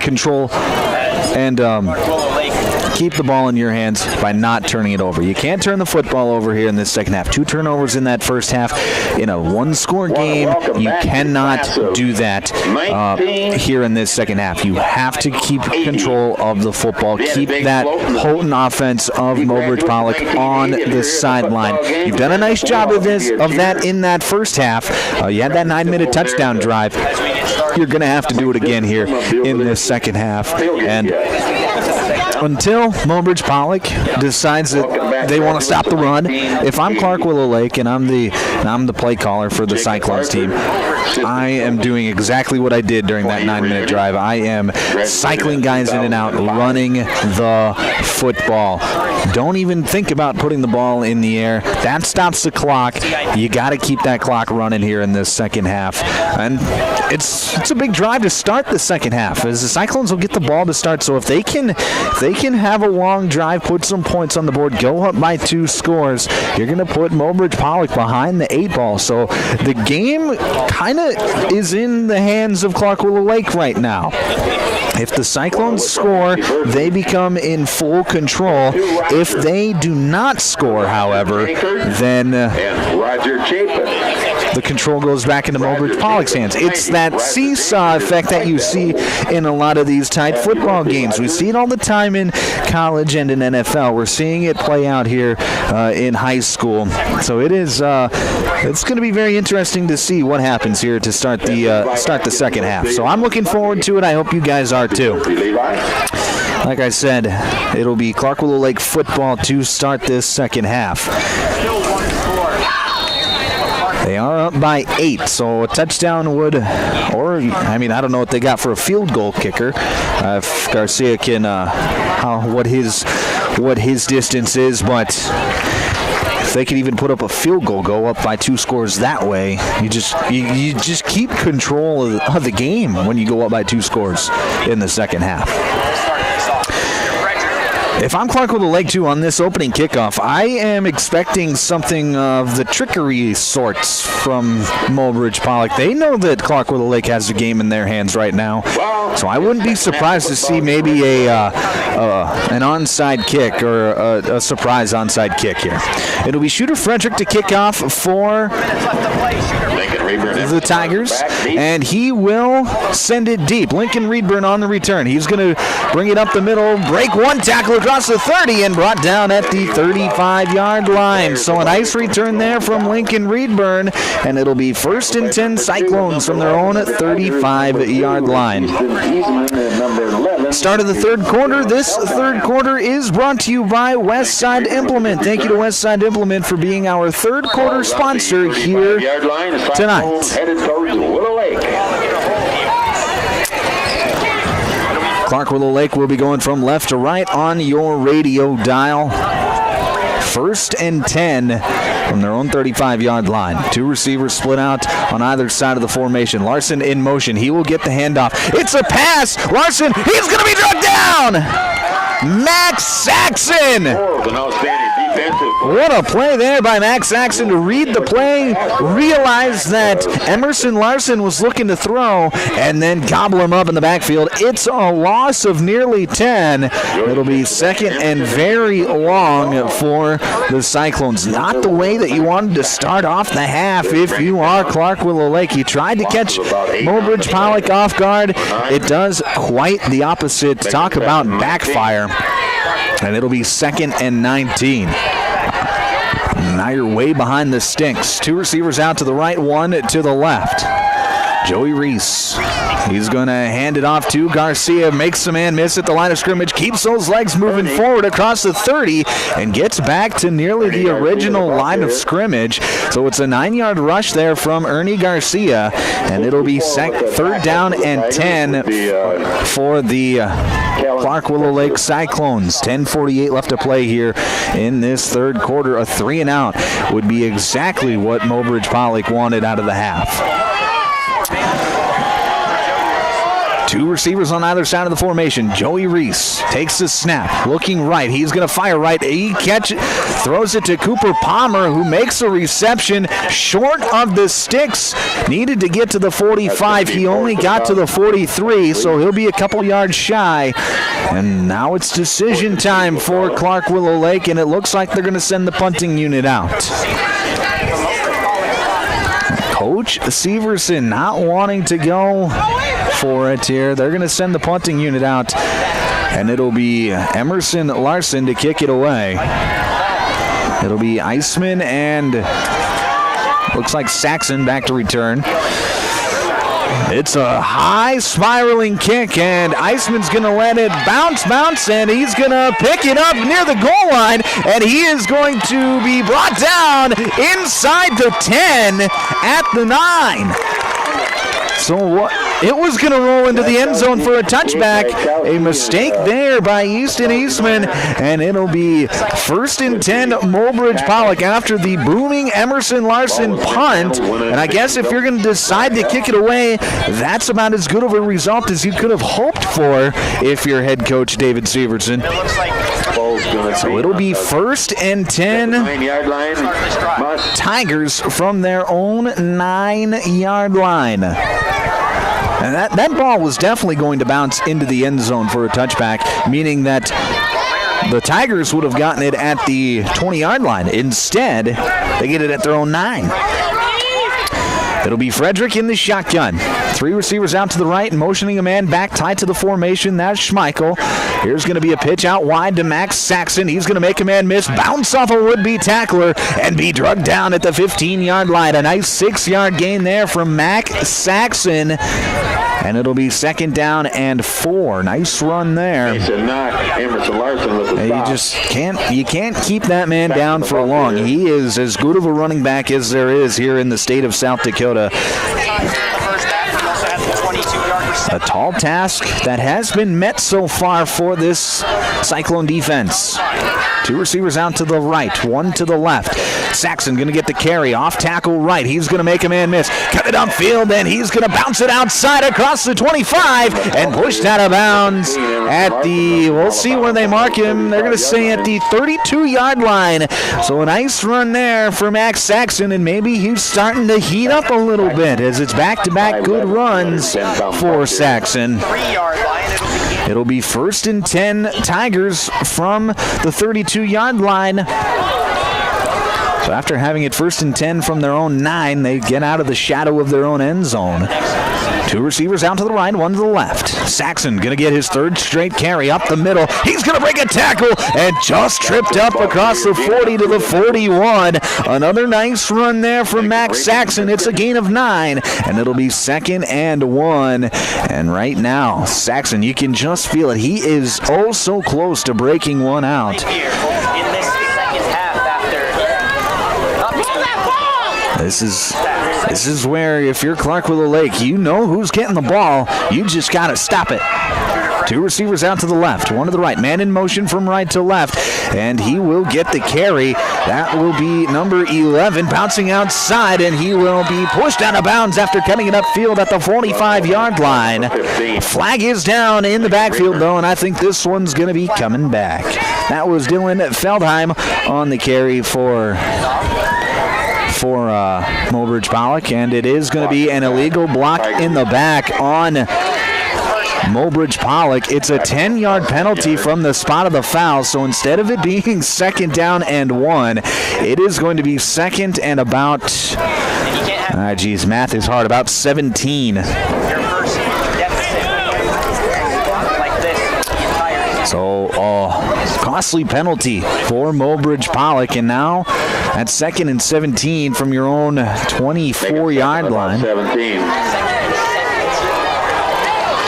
Now you feel like you got to put the ball in the air. 2 receivers out to the right, 1 to the left. Couple running backs in the backfield with Shooter Frederick. He's back to pass. Fires left side. It's complete to Cale Knutson, who breaks a tackle and dashes forward, and before being pushed out of bounds at the 39-yard line. So he got a good chunk of it back and gets it to 3rd and manageable at 3rd and about 4 now for Mobridge-Pollock. So nice play there. Cale Knutson getting out in space, making a man miss, and just getting it to where he needs to be. 3rd and a long 3. Obviously, didn't expect to get it all back. Would have been nice, but you just get your offense into 3rd and manageable. 2 receivers out to the right, 1 to the left. Handoff is going to be faked. Here's a pass out wide, and that's going to be incomplete. It went through the hands of Eastman, and that'll bring up 4th down, and now it's decision time for the Tigers.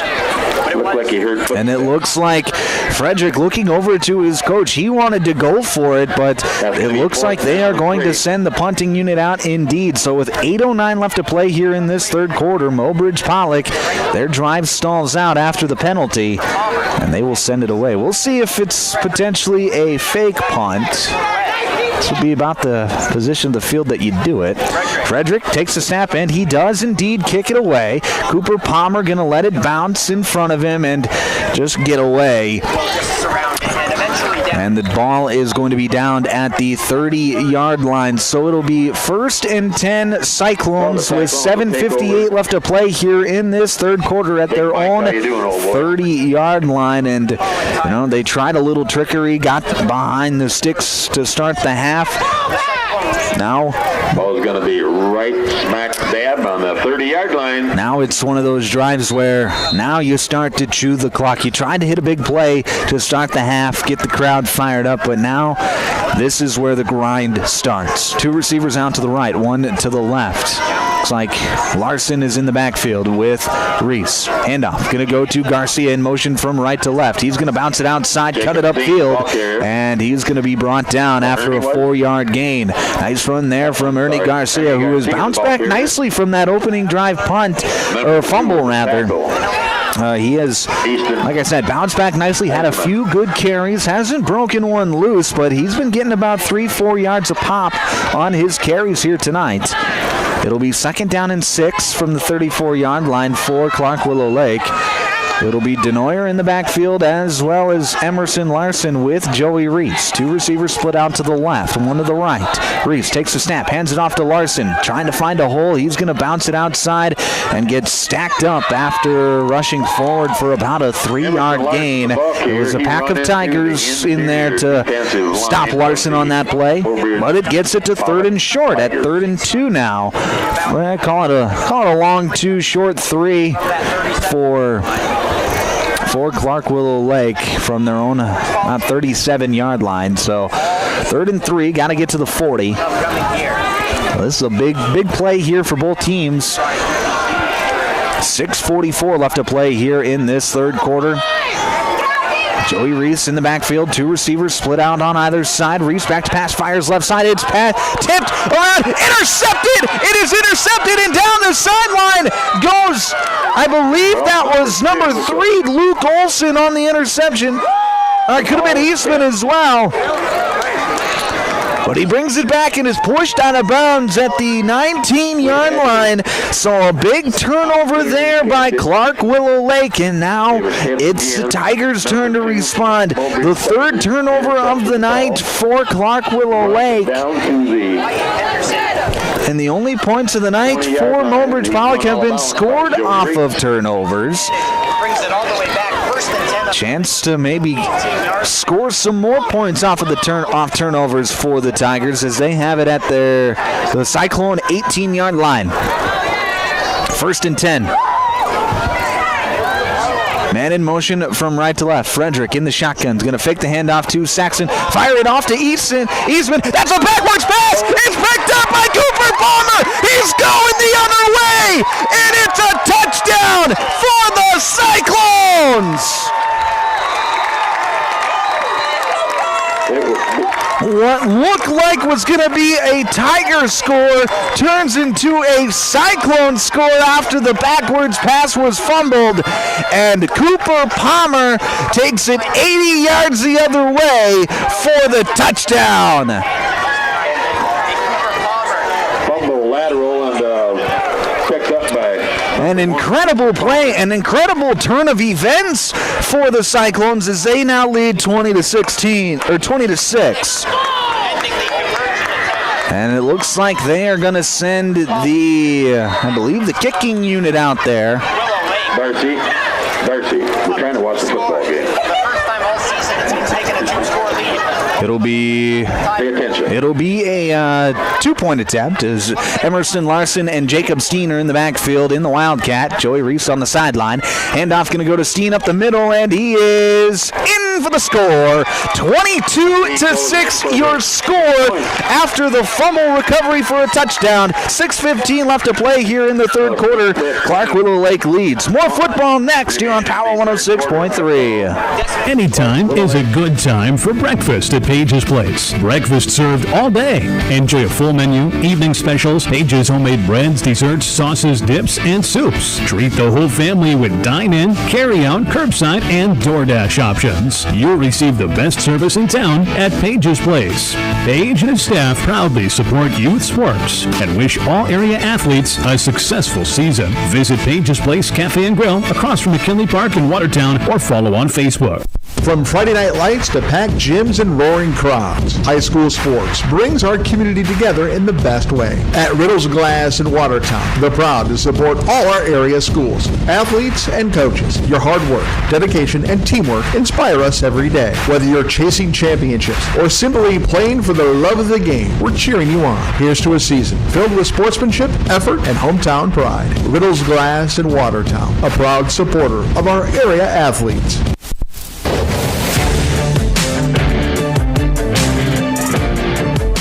Back here on Power 106.3 inside the automatic transmission and gear broadcast booth. Score now 22-6 on the Glacial Lakes Veterinary Clinic scoreboard. It'll be Ernie Garcia to kick it off for the Cyclones. Kicks it down the left side. That's going to be fielded by, looks like Tyler Schmeichel at his own 25-yard line. Rushes forward across the 30 to the 32-yard line, and that is where Mobridge-Pollock will take over 1st and 10. A huge turn of events. It looked like Mobridge-Pollock was going to score. They had the ball 1st and 10 from the Cyclone 18-yard line after a Joey Reese interception. And on a lateral that was fumbled, Cooper Palmer for the Cyclones takes it 75 yards the other way. Cyclones lead 22-6. Handoff is going to go up the middle to Max Saxon. He's going to break one tackle, break another, and then be brought down across the 35-yard line to the 36. A nice gain of about gain of 5. And you can say that that's 5 yards after contact, too. Max Saxon was hit at the line of scrimmage like he's been hit at the line of scrimmage all night long. But he was able to bounce off a couple of would-be tacklers. Tough to bring down is Max Saxon. And it'll be 2nd down and 5. Saxon going to get the carry again. Bounce it outside. He's going to stiff arm a man, but can't get away. We've got a flag. Flag is down on the field near the line of scrimmage, and I believe it's going to be a horse collar tackle. It was Lincoln Reedburn who was getting stiff-armed by Max Saxon, and he was just looking for anything to grab onto. Now, unfortunately for him, the thing that he did grab onto was the horse collar, so it will be a personal foul penalty on him. 15-yard penalty, and now it'll be 1st and 10 for the Tigers at the 50-yard line. Any more perfect on the 50-yard line. 2 receivers split out to the left, 1 to the right. Saxon in the backfield with shooter Frederick. Frederick puts a man in motion from right to left. Saxon going to get the carry off the left side, and he's got nowhere to go as he's tripped up at the line of scrimmage. And it'll be 2nd down, and now Saxon, who was slow to get up. Tackle. Mike Severson back into the ball game. Looks like he's good to go. Big Mike. He fell down hard on the play. Looks like he might have hit his head, but he looks okay. It'll be 2nd down and 10. 2 receivers to the left, 1 to the right. Saxon on the right hip of Frederick. Saxon gets the carry again, bounces it out left side, and he's going to be chopped down. He's hit at the line of scrimmage, and he's going to fall forward for a gain of 2. It'll be 3rd down and 7. And Saxon does look a little woozy. And he will check out of the game. He does jog off with a noticeable limp, and he's not happy. He tosses his helmet to the side once he gets to the sideline. So we'll keep you updated on the Saxon situation. Frederick back to pass. Pass is tipped to the line of scrimmage, and it's going to fall incomplete. What a big play there. Mason Knock for the Cyclones got his hands up and batted the ball away. And that brings up 4th down. What a play there by Mason Knock. Came off unguarded off the edge. It's Frederick's job to get the ball around him or over him or through him anyway. But Knox said not today. It'll be 4th and 7, and the punting unit's going to come out for the... And it's a fake. It's a fake. Here's a pass right side. It's complete. Flag is down. But Mobridge-Pollock, as for now, completes the fake punt, as that was number 20, Truth Krogost, who made the pass, and we're going to have ineligible players downfield on Mobridge-Pollock. So bring it back, the fake punt, which worked to perfection if your linemen don't go downfield. And they did on that play. And it will be a penalty, push them back, and now the Tigers will likely punt. It's just been those timely penalties and turnovers for Mobridge-Pollock here tonight that have really been the kicker for them. It'll be Frederick to punt. Takes the snap and he gets it away. High punt. Palmer calls for the fair catch. Catches it at his own 25-yard line. And that is where the Cyclones will take over 1st and 10. 3:41 left to play here, 3rd quarter. Clark Willow Lake will get the football back. 1st and 10. 25-yard line. Cyclones headed south. Oh, grim. I do not see Max Saxon, usually a two-way player. I do not see him out here to start this defensive drive. I don't see him on the sideline, but that doesn't mean he's not there. They're on the far sideline, so it's hard to tell. But next time Mobridge-Pollock gets the football, we'll have to I have to really make a note whether he's in there or not, because and now we've got some substitution problems for Clark Willow Lake, and they're going to have to burn a timeout. This timeout brought to you by Active Heating. We'll break with them back in a minute here on Power 106.3. At Automatic Transmission and Gear, they keep your vehicle's playbook running smoothly. Just like a star quarterback who knows how to shift gears under pressure, their expert team ensures your transmission and driveline perform at peak efficiency. Whether it's a quick fix or a full rebuild, they'll have you back on the road, executing every drive flawlessly with precision and power behind every move. They're your go-to team for keeping your vehicle in the game. Drive strong with Automatic Transmission and Gear. Take a drive to Cornwell Drug and Gifts in Webster, where you can shop in a quiet atmosphere. Find some amazing novelty items like greeting cards, jewelry, shoes, bags, clothing for babies and adults. Also, Melissa and Doug learning mats, activity books, and toys. Cornwell Drug and Gifts offers a great selection of home decor, soup mixes, sauces, jams, drink mixes, and chocolates. Find it all at Cornwell Drug and Gifts, 701 Main Street in Webster. Good luck, area athletes. From Cornwell Drug.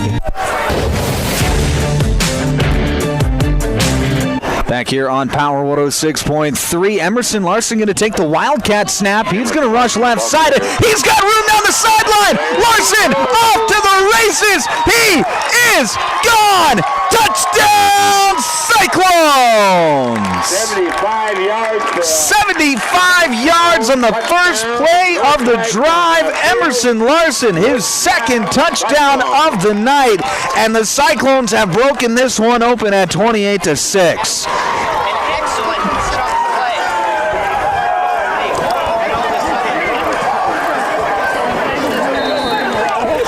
Emerson Larson showing off the speed as he goes 75 yards, and now the big playability is booming for the Cyclones as they are going to go for two. It'll be Larson and Steen in the backfield. Like we've seen this on their two-point tries tonight. Steen takes the carry up the right side, and he's in. 32-6, your score.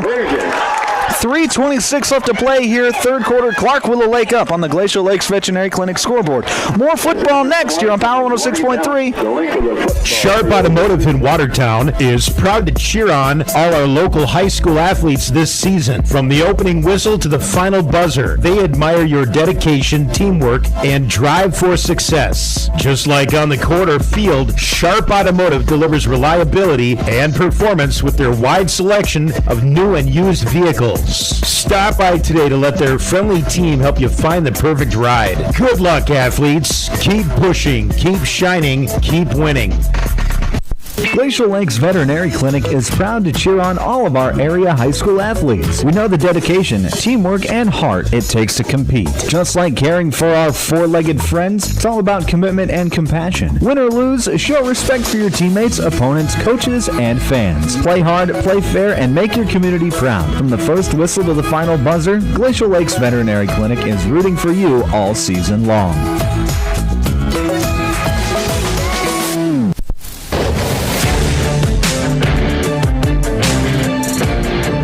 Back here on Power 106.3 inside the Automatic Transmission and Gear broadcast booth. Clark Willow Lake to kick off. It's Garcia. Gets it away. It's going to be fielded at the 10-yard line, bouncing it outside, and he can't quite get there. Nice tackle there by, look like number 9, Damian Severson on the stop for Clark Willow Lake. It was Feldheim on the return again for Mobridge-Pollock. If Severson doesn't make that tackle, Feldheim could be running all the way to the end zone. He had some green grass, but Severson makes the save, or makes the tackle rather. And now the Tigers will get it first and 10 from their own 30-yard line.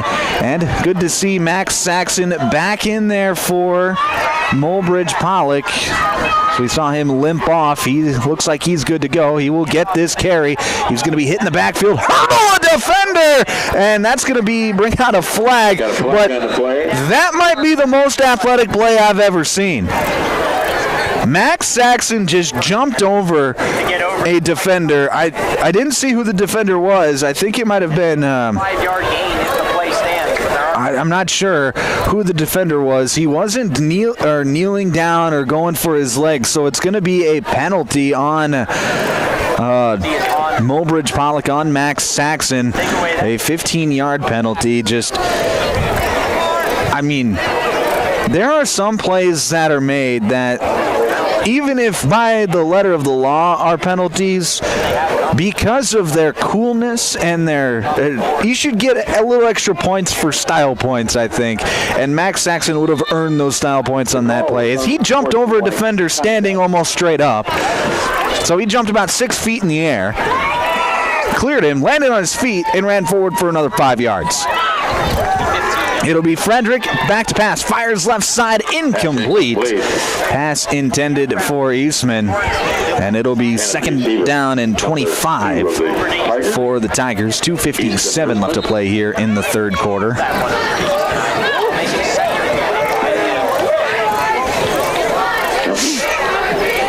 Make sure we get the right football back. 2:57 left to play here, third quarter. Clark Willow Lake in front, 30-6 on the Glacial Lakes Veterinary Clinic scoreboard. Two receivers split out to the left, one to the right. Double set in the backfield with shooter Frederick. Takes the snap. Now he's going to hand it off on the draw. That's going to be Schmeichel, and Schmeichel doesn't have a whole lot of room to go. Gain of about 2. It'll be 3rd down and 22 for the Tigers. 2:40 left to play here, third quarter.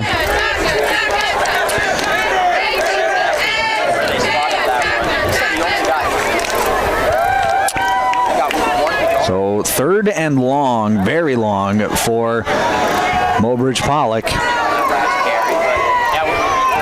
That's Eastman in motion from left to right. He will get the carry on the jet sweep. Eastman stringing it out wide. He's going to turn the corner, make one defender miss across the 25-yard line, where he's pushed out of bounds from pursuing defenders. A nice gain on the play, but it'll still be 4th down and 15 for Mobridge-Pollock. And that'll bring out the punting unit once again, I would imagine. And it does bring out the punting unit. It will be shooter Frederick to boot it away once again. Cooper Palmer back to return for the Cyclones. And flag is down as Frederick got a nice booming punt away, but we're going to have a encroachment penalty on Clark Willow Lake. So Tigers will get 5 yards. It'll still be 4th down and 10. So likely still a punting situation. But if you were thinking about a fake, well, you weren't thinking about a fake because Frederick did boot it away. But now you could be thinking about a fake. Makes it a little bit easier. Frederick will punt this one away. Nice kick over the right side, fielded by Cooper Palmer. He's going to make a man miss across the left side, but then be brought down at the 38-yard line, and that is where Clark Willow Lake will take over, 1st and 10. 2:01 left to play here in the third quarter. We'll see what the Cyclones decide to do on this drive. I'd imagine they're just going to keep it on the ground, up by 24 points. No need to put the ball in harm's way. Up by 3 scores. 2 minutes and 1 second left to play here in this third quarter on this Clark Willow Lake homecoming evening. Reese under center for the first time tonight. Going to hand it off to Steen. Steen with a full steam ahead away. He's going to gain 5, and it'll be 2nd down and 5 for 58 is Clark Willow Lake. And 54, Ryan Hins. Steen comes off the field as like they rotate in backs pretty much every play, does Clark Willow Lake. Two receivers out to the right, one to the left. It'll be on I formation, offset I formation for Clark Willow Lake. Emerson Larson gets the carry on the dive, and he's going to get back to the line of scrimmage, but that's about it. It'll be third down and 4. They're going to give him a yard, so it'll be third down and 4 for the Cyclones. Steen back in the ball game. Denoyer checks out. 57 seconds left to play here in this third quarter.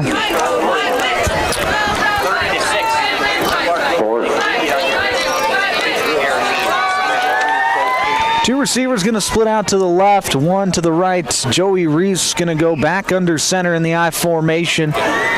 Steen going to get the carry off the right side, make one man miss. Going to try and reach forward, and he's going to be close to the first down. They're going to give it to him. He needed 4. He got 4.5. And that will be enough for the first down. And that will likely take us to the end of the quarter. The Cyclones don't have to snap it if they do not want to. We can get to the fourth quarter. Ball is right on the 50-yard line, so it makes the officials' job easy if they just take it to the quarter break. They just got to move it to the other side of the 50. And that will take us to the end of the third quarter. 30-6, your score here at the end of 3. Clark Willow Lake is out in front on the Glacial Lakes Veterinary Clinic scoreboard. When we come back, your fourth quarter here on Power 106.3. Here's where the good ideas come from. Street Graphics, Main Street, Millbank. Working with local schools to provide ideas and solutions for fundraising. They can customize a design just for you. T-shirts, trophies, banners, buttons, contract printing, they do it all. They work in quantities from 1 to 5,000. Printing and promotions, they print on anything but paper. See them at streetgraphics.com. That's graphics with an EX. Main Street, Millbank, South Dakota. streetgraphics.com. If you're experiencing shoulder pain, knee pain, lower back pain, or extremity injuries, it might be a good idea to consider reaching out to Body in Balance Chiropractic and Wellness and talk with Dr. Allison Dargutz about some services, which include kinesiology taping and cold laser therapy. It's also convenient that Body in Balance Chiropractic and Wellness offers Saturday hours. That can be helpful for people with busy schedules. If you're interested in their services, contact them at 878-BODY. Body in Balance Chiropractic Wellness in Watertown.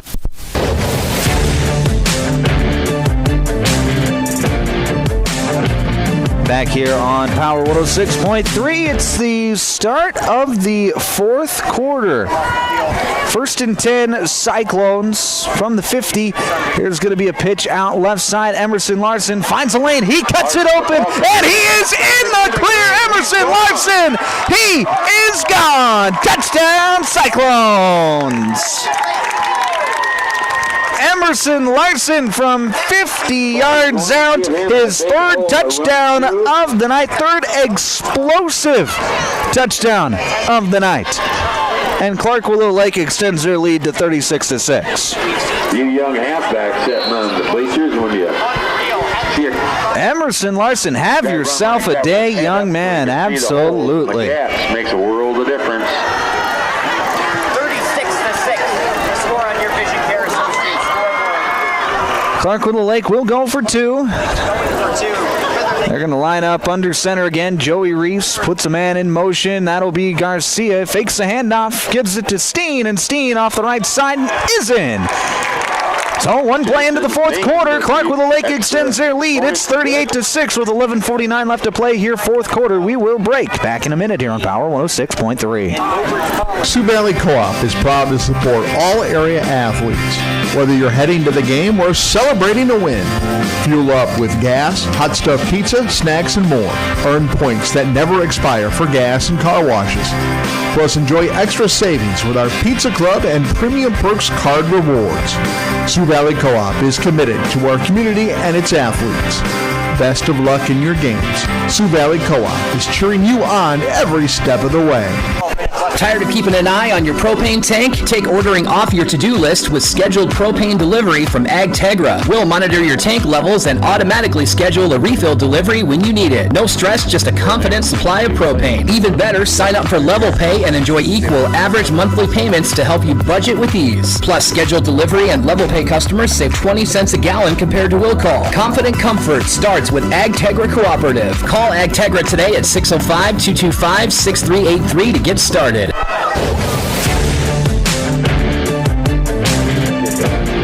Back here on Power 106.3 inside the automatic transmission and gear broadcast booth. It is the fourth quarter, and Emerson Larson didn't let me say who our fourth quarter sponsor was before he scored a touchdown. Our fourth quarter sponsor tonight is Custom Fabricators.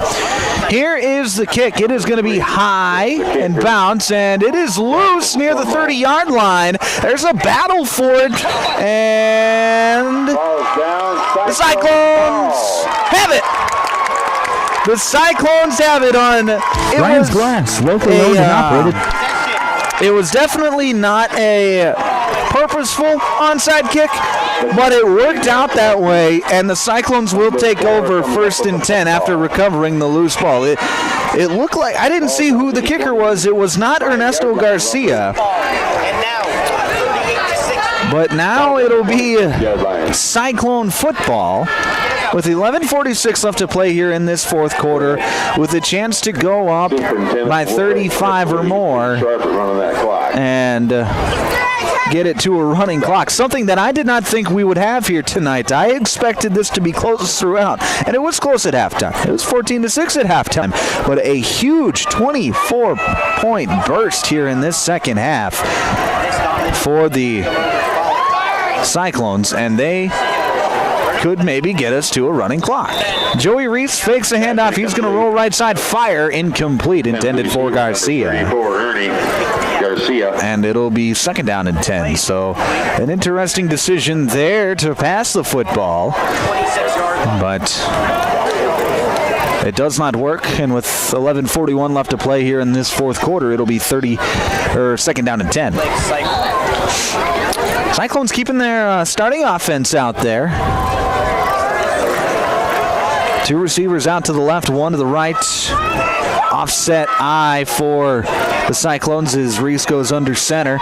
Takes the snap, pitches out wide to Denoyer. Denoyer trying to string it out, cuts it back up the inside, and he's going to be swarmed. And he ran.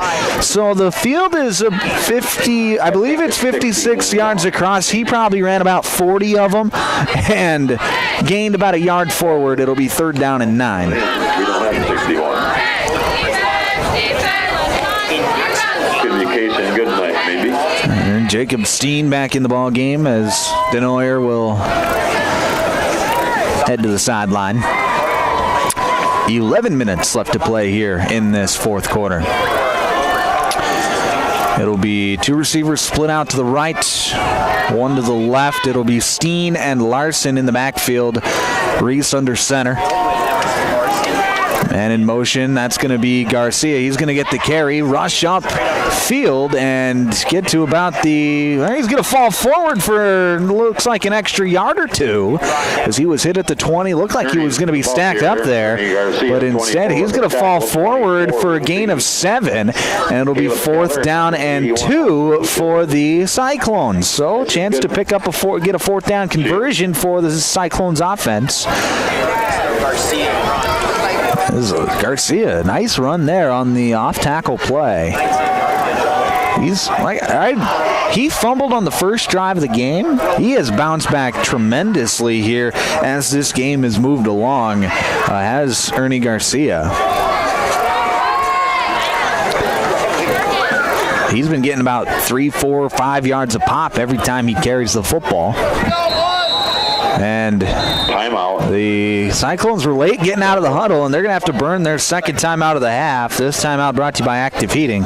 We will break with them back in 30 seconds here on Power 106.3. Brian's Glass, locally owned and operated with over 100 years of experience, offers a wide range of services for all your commercial and residential glass needs. From doors and windows to windshields and rock chip repairs, they've got you covered. Visit them Monday through Thursday from 8 to 5 p.m. or Friday from 8 to 4 p.m. at Business Square south of Lions Park in Watertown. Call 605-886-5328. Brian's Glass proudly supports local athletes and wishes you the best of luck in tonight's game.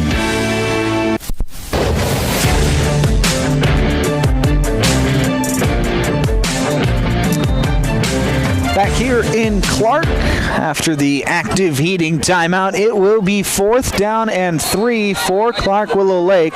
Just 9:51 left to play here in this fourth quarter. Cyclones lead Mobridge-Pollock 38-6. It's been a dominant performance here in this second half.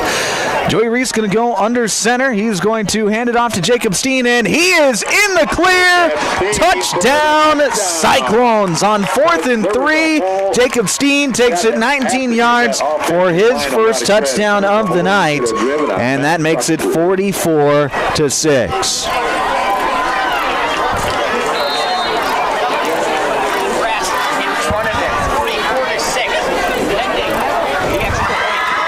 And it looks like the Cyclones are going to go for the 1-point PAT. They tried that earlier tonight, and it was a high snap, and then the kick got blocked on their first touchdown of the night.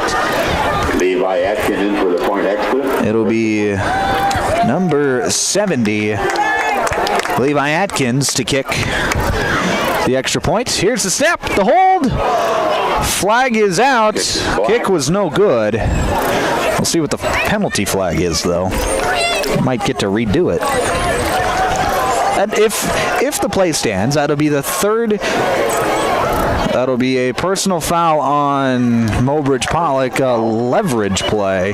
Now, you're not allowed to hit the center on these PATs because on any kicking play, whether it be a punt or a field goal. So they're going to redo the kick. Levi Atkins will try the extra point.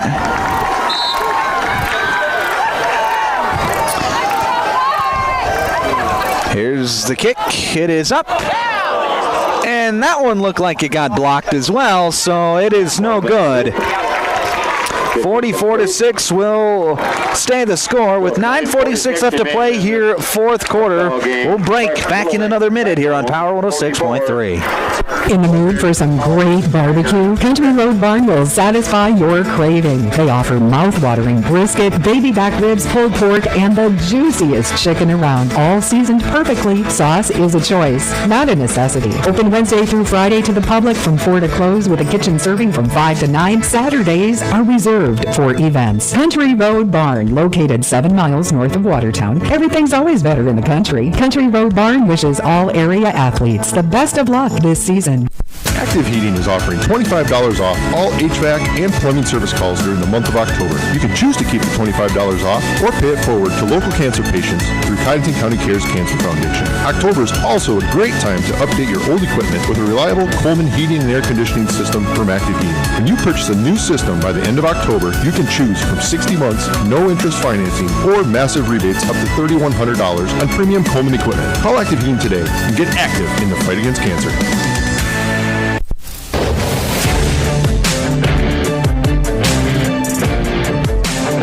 Back here on Power 106.3. It'll be Atkins to kick off for Clark Willow Lake, leading 44-6 over Mobridge-Pollock on the Glacial Lakes Veterinary Clinic scoreboard.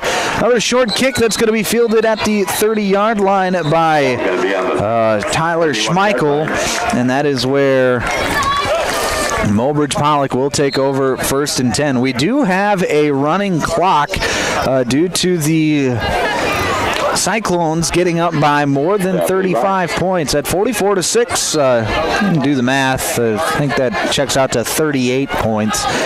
So for the rest of this game, we will have a running clock on everything except for timeouts and scoring plays. So The second unit is in for Clark Willow Lake defensively. A few of the second unit players, I should say. Looks like most of the same starters still out there for Mobridge-Pollock. Max Saxon not out there. Handoff's going to go over to the right side. Hard to see who that is. Tackled by Wyatt Schlegel. That was number 20 on the carry. Truith Krogost on the carry for Mobridge-Pollock. Gain of a yard. It'll be second down and 9. Max Saxon, who had the carry.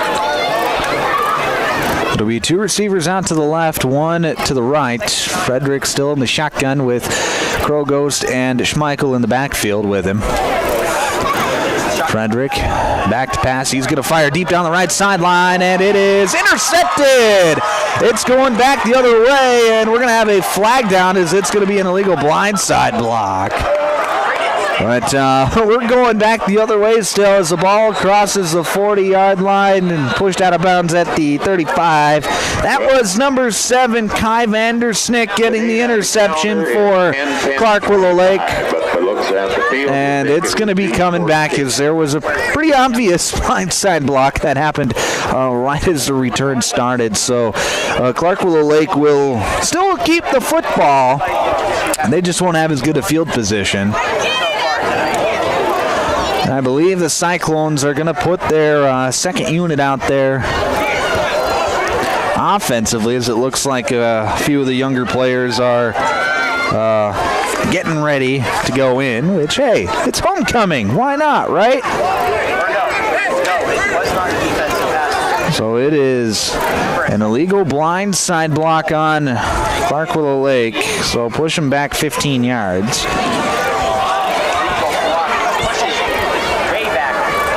So instead of getting it at the Mobridge-Pollock 35, they'll get it at their own 25-yard line. First and 10. Clark Willow Lake, first and 10. Handoff's going to go up the middle, and it's got nowhere to go. Ball came out late, but the play was already blown dead. That was Cade Gaikowski on the carry for Clark Willow Lake. 6:40 left to play here, fourth quarter. 44-6 your score on the Glacial Lakes Veterinary Clinic scoreboard. Lost to 3. It'll be second down and 13 for the Cyclones. Number 67 in there.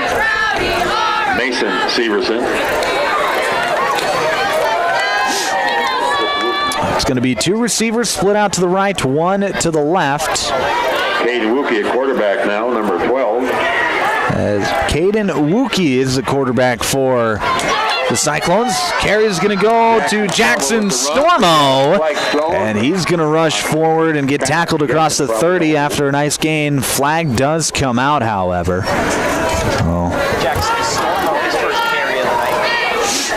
This is going to be against Clark Willow Lake, I believe. And it will be a holding penalty against the Cyclones, so push them back 10 yards from the spot of the foul. 64 is also in on offense now. So it'll be second down and about 22 for the Cyclones now after the penalty. 5:30 left to play and running here in this fourth quarter. Coming up after the game, we will have the post-game show brought to you by Page's Place Cafe and Grill, where we will name the Sharp Automotive Player of the Game. Jumping. For starters, super happy to dump. Sends a man in motion. Man in motion from left to right. Handoff's going to go up the middle. That looks to be Gaikowski again. Not much running room. He gets back to the line of scrimmage. Actually, they're going to give him a yard. It'll be third and about 21 for the Cyclones. Clock now under 5 minutes left to play. Gaikowski was the ball carrier. Ethan Zemlicka in there for Clark Willow Lake now. Jeremiah Jones.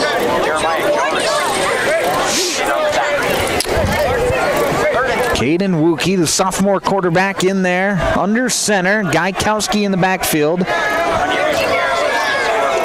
And Cyclones go hard count, and they get Mobridge-Pollock to jump offside, so it'll be a free 5 for Clark Willow Lake. So instead of 4th and 20, it'll be 4th and 15.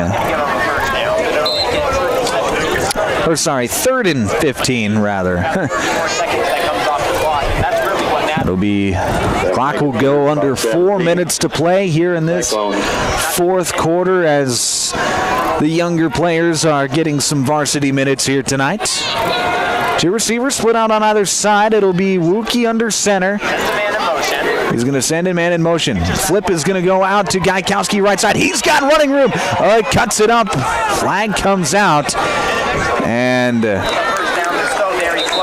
Gaikowski's very close to a first down, but it's going to be coming back as there was a holding penalty out on the perimeter. Kate Gaikowski with a nice run. We've got a hold on the play. And that's going to go against Clark Willow Lake. So it'll be 3rd down again. And it'll be 3rd and about 18. The clock does stop that time. The clock is stopped right now. Should not be stopped, however. That's what you get sometimes, so is you get these running clock situations, and you're so used to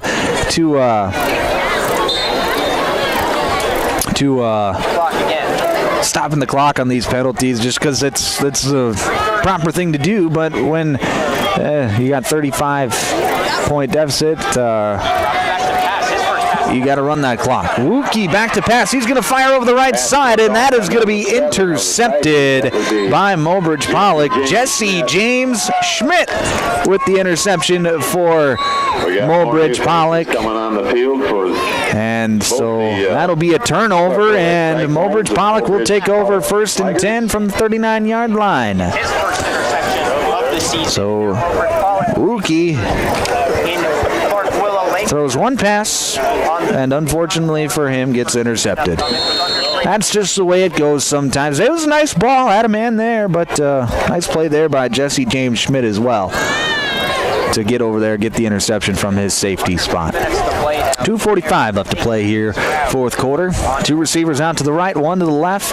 Backups in for Mobridge-Pollock as well, as that looks to be Michael Neese in there for Mobridge-Pollock in at quarterback. He's going to hand it off. That's going to be Truth Kroghost on the carry. New players on the field for Mobridge-Pollock. They read the numbers. Number 10 is out and there. It'll be a 5-yard gain, 2nd down and 5 for the Tigers now with 2:12 left to play here in the fourth quarter. After the game, we will have the Pages Place post-game show where we will name the Sharp Automotive Player of the Game. We'll just take a quick break after the clock's hit 000 and get you some scores from around the state and get you on with your day as well. 2nd down and 5. Handoff. Going to go to number 13. That's Greg Kessler. And Kessler gets the corner, and he will be pushed out of bounds at the 20-yard line.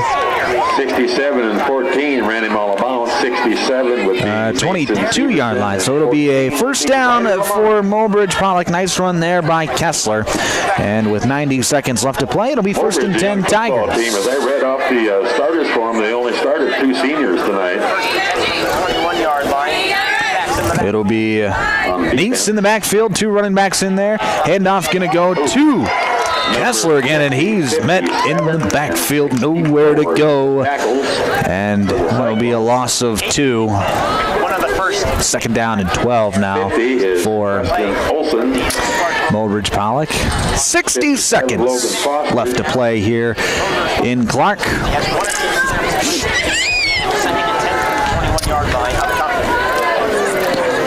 2 receivers out to the right, 1 to the left.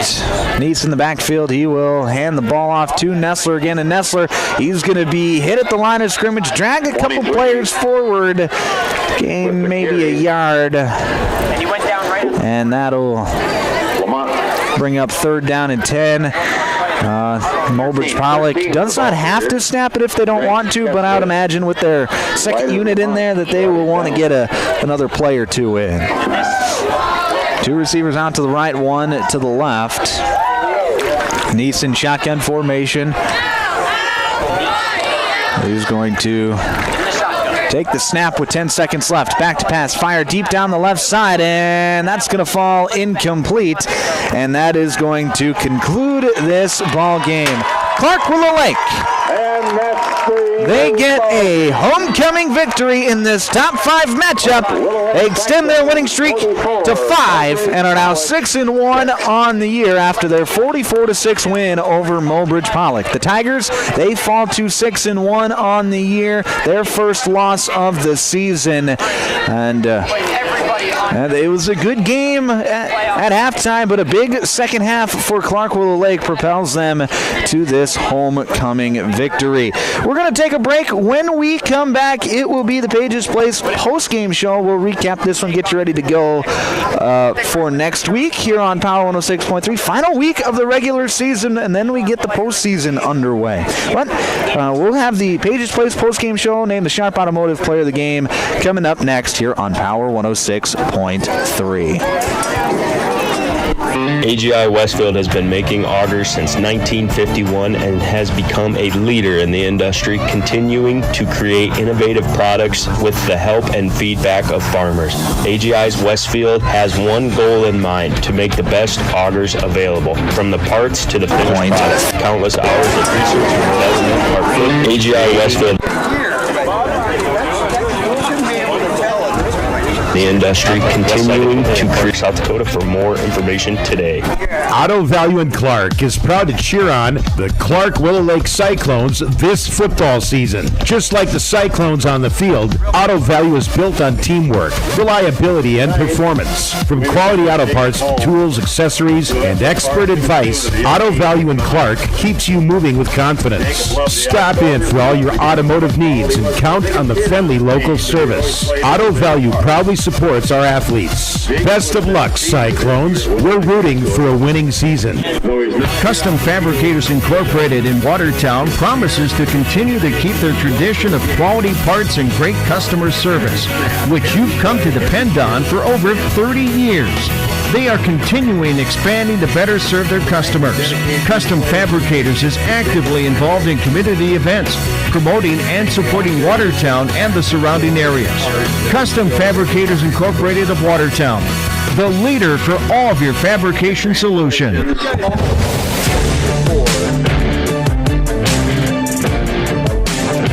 Back here on Power 106.3. It is the Pages Place post-game show here on Power 106.3. Clark Willow Lake with a dominant 44-6 victory over Mobridge-Pollock, and two teams that are both ranked in the top 5 in the state of South Dakota in Class 11B. Let's go through the scoring. Mobridge-Pollock, after a Garcia fumble, and number 21. the next play that they would have Oscar's Machine Shop in after Clark. that fumble would be a 45-yard touchdown from shooter Frederick to Kale Knutson to make it 6-0 Mobridge-Pollock. But that was all she wrote for the Tiger offense here tonight, as it was all Clark Willow Lake there. Emerson Larson would bounce back. He would get his first of 3 touchdowns from 21 yards out to make it 6-6. And Joey Reese, after a 9-minute drive in the second quarter, would complete a 14-yard pass to Lincoln Reedburn to make it 14-6 after the 2-point conversion. And Clark Willow Lake would not give away the lead after that. Cooper Palmer would get a 75 fumble return for a touchdown to start the second half. Joey Reese threw an interception to start in the third quarter. And then one play later, it would be a lateral pass that Cooper Palmer would pick up, return back 75 yards for the score to make it 22-6. Emerson Larson would get in again from 75 yards out to make it 30-6. And then Larson, once again, his third touchdown of the night from 50 yards out, made it 38-6. And then one final score in the fourth quarter for the Cyclones from Jacob Steen from 19 yards out to make it 44-6. That's a scoring update scoring recap for the game here tonight as Clark Willow Lake, a dominant 44-6 performance. I was very impressed. Their run game was dominant tonight. That front offensive line got a push all night long. All the running backs that Clark Willow Lake had, they had plenty of room to run tonight. Very few plays that were stopped in the backfield or at the line of scrimmage. It was 3-4 yards a pop, and then we saw the offensive line just wear down the defense of Mobridge-Pollock, and in the second half you saw the Cyclones bust off some big runs and scored big touchdowns to put this game out of reach. And credit to the Cyclone defense as well. They did a great job of bottling up Max Saxon. In the third quarter there, it looked like Saxon was starting to get it rolling, but then a big penalty that pushed back a drive, and the Clark Willow Lake defense just took over from there. They were fantastic all night long to keep Max Saxon, who, still had a pretty good night, close to 100 yards rushing again, but he, as far as he goes, did not have his best night tonight, and it's because of this stout Clark Willow Lake defense, who's been really good all season long. All right, let's get you some scores from around the state before we name our Sharp Automotive Player of the Game. That's coming up here a little bit later on in the Pages Place post-game show. Castlewood beat Estelon Hendricks 38-8. Dual beat Webster 43-8. Florence Henry on track to get their second straight win, 24-0 over Redfield with 9 minutes left in that game. And then DeSmet beat Great Plains Lutheran 36-0. Those are some scores from around the state. Now let's name our Sharp Automotive Player of the Game. It's going to be Emerson Larson from Clark Willow Lake. 3 touchdowns on the night. One of 75 yards, one of 21 yards, and one of 50 yards. Emerson Larson is your Sharp Automotive Player of the Game. I want to thank all of our sponsors for being our sponsors of tonight's broadcast. I want to thank you, the listeners, as well. Next week, we are going to be in Waubay for a matchup between Florence Henry and Waubay Summit to close out the regular season, and then it'll be on to postseason coverage. And we will have postseason coverage here on Power 106.3 in a couple of weeks. But next week, it'll be Florence Henry taking on Waubay Summit next Thursday night, a special Thursday night broadcast next week on Power 106.3. But for everyone at Power 106.3, I'm Micah Warrington. Have a great rest of your evening. Sometimes don't get maybe quite that. Yeah. One day if the Vikings are hiring, I'll go a little bit more. Well, good job. Thank you. This week on Power 106.3. But for everyone at Power 106.3, I'm Micah Warrington. Have a great rest of your evening.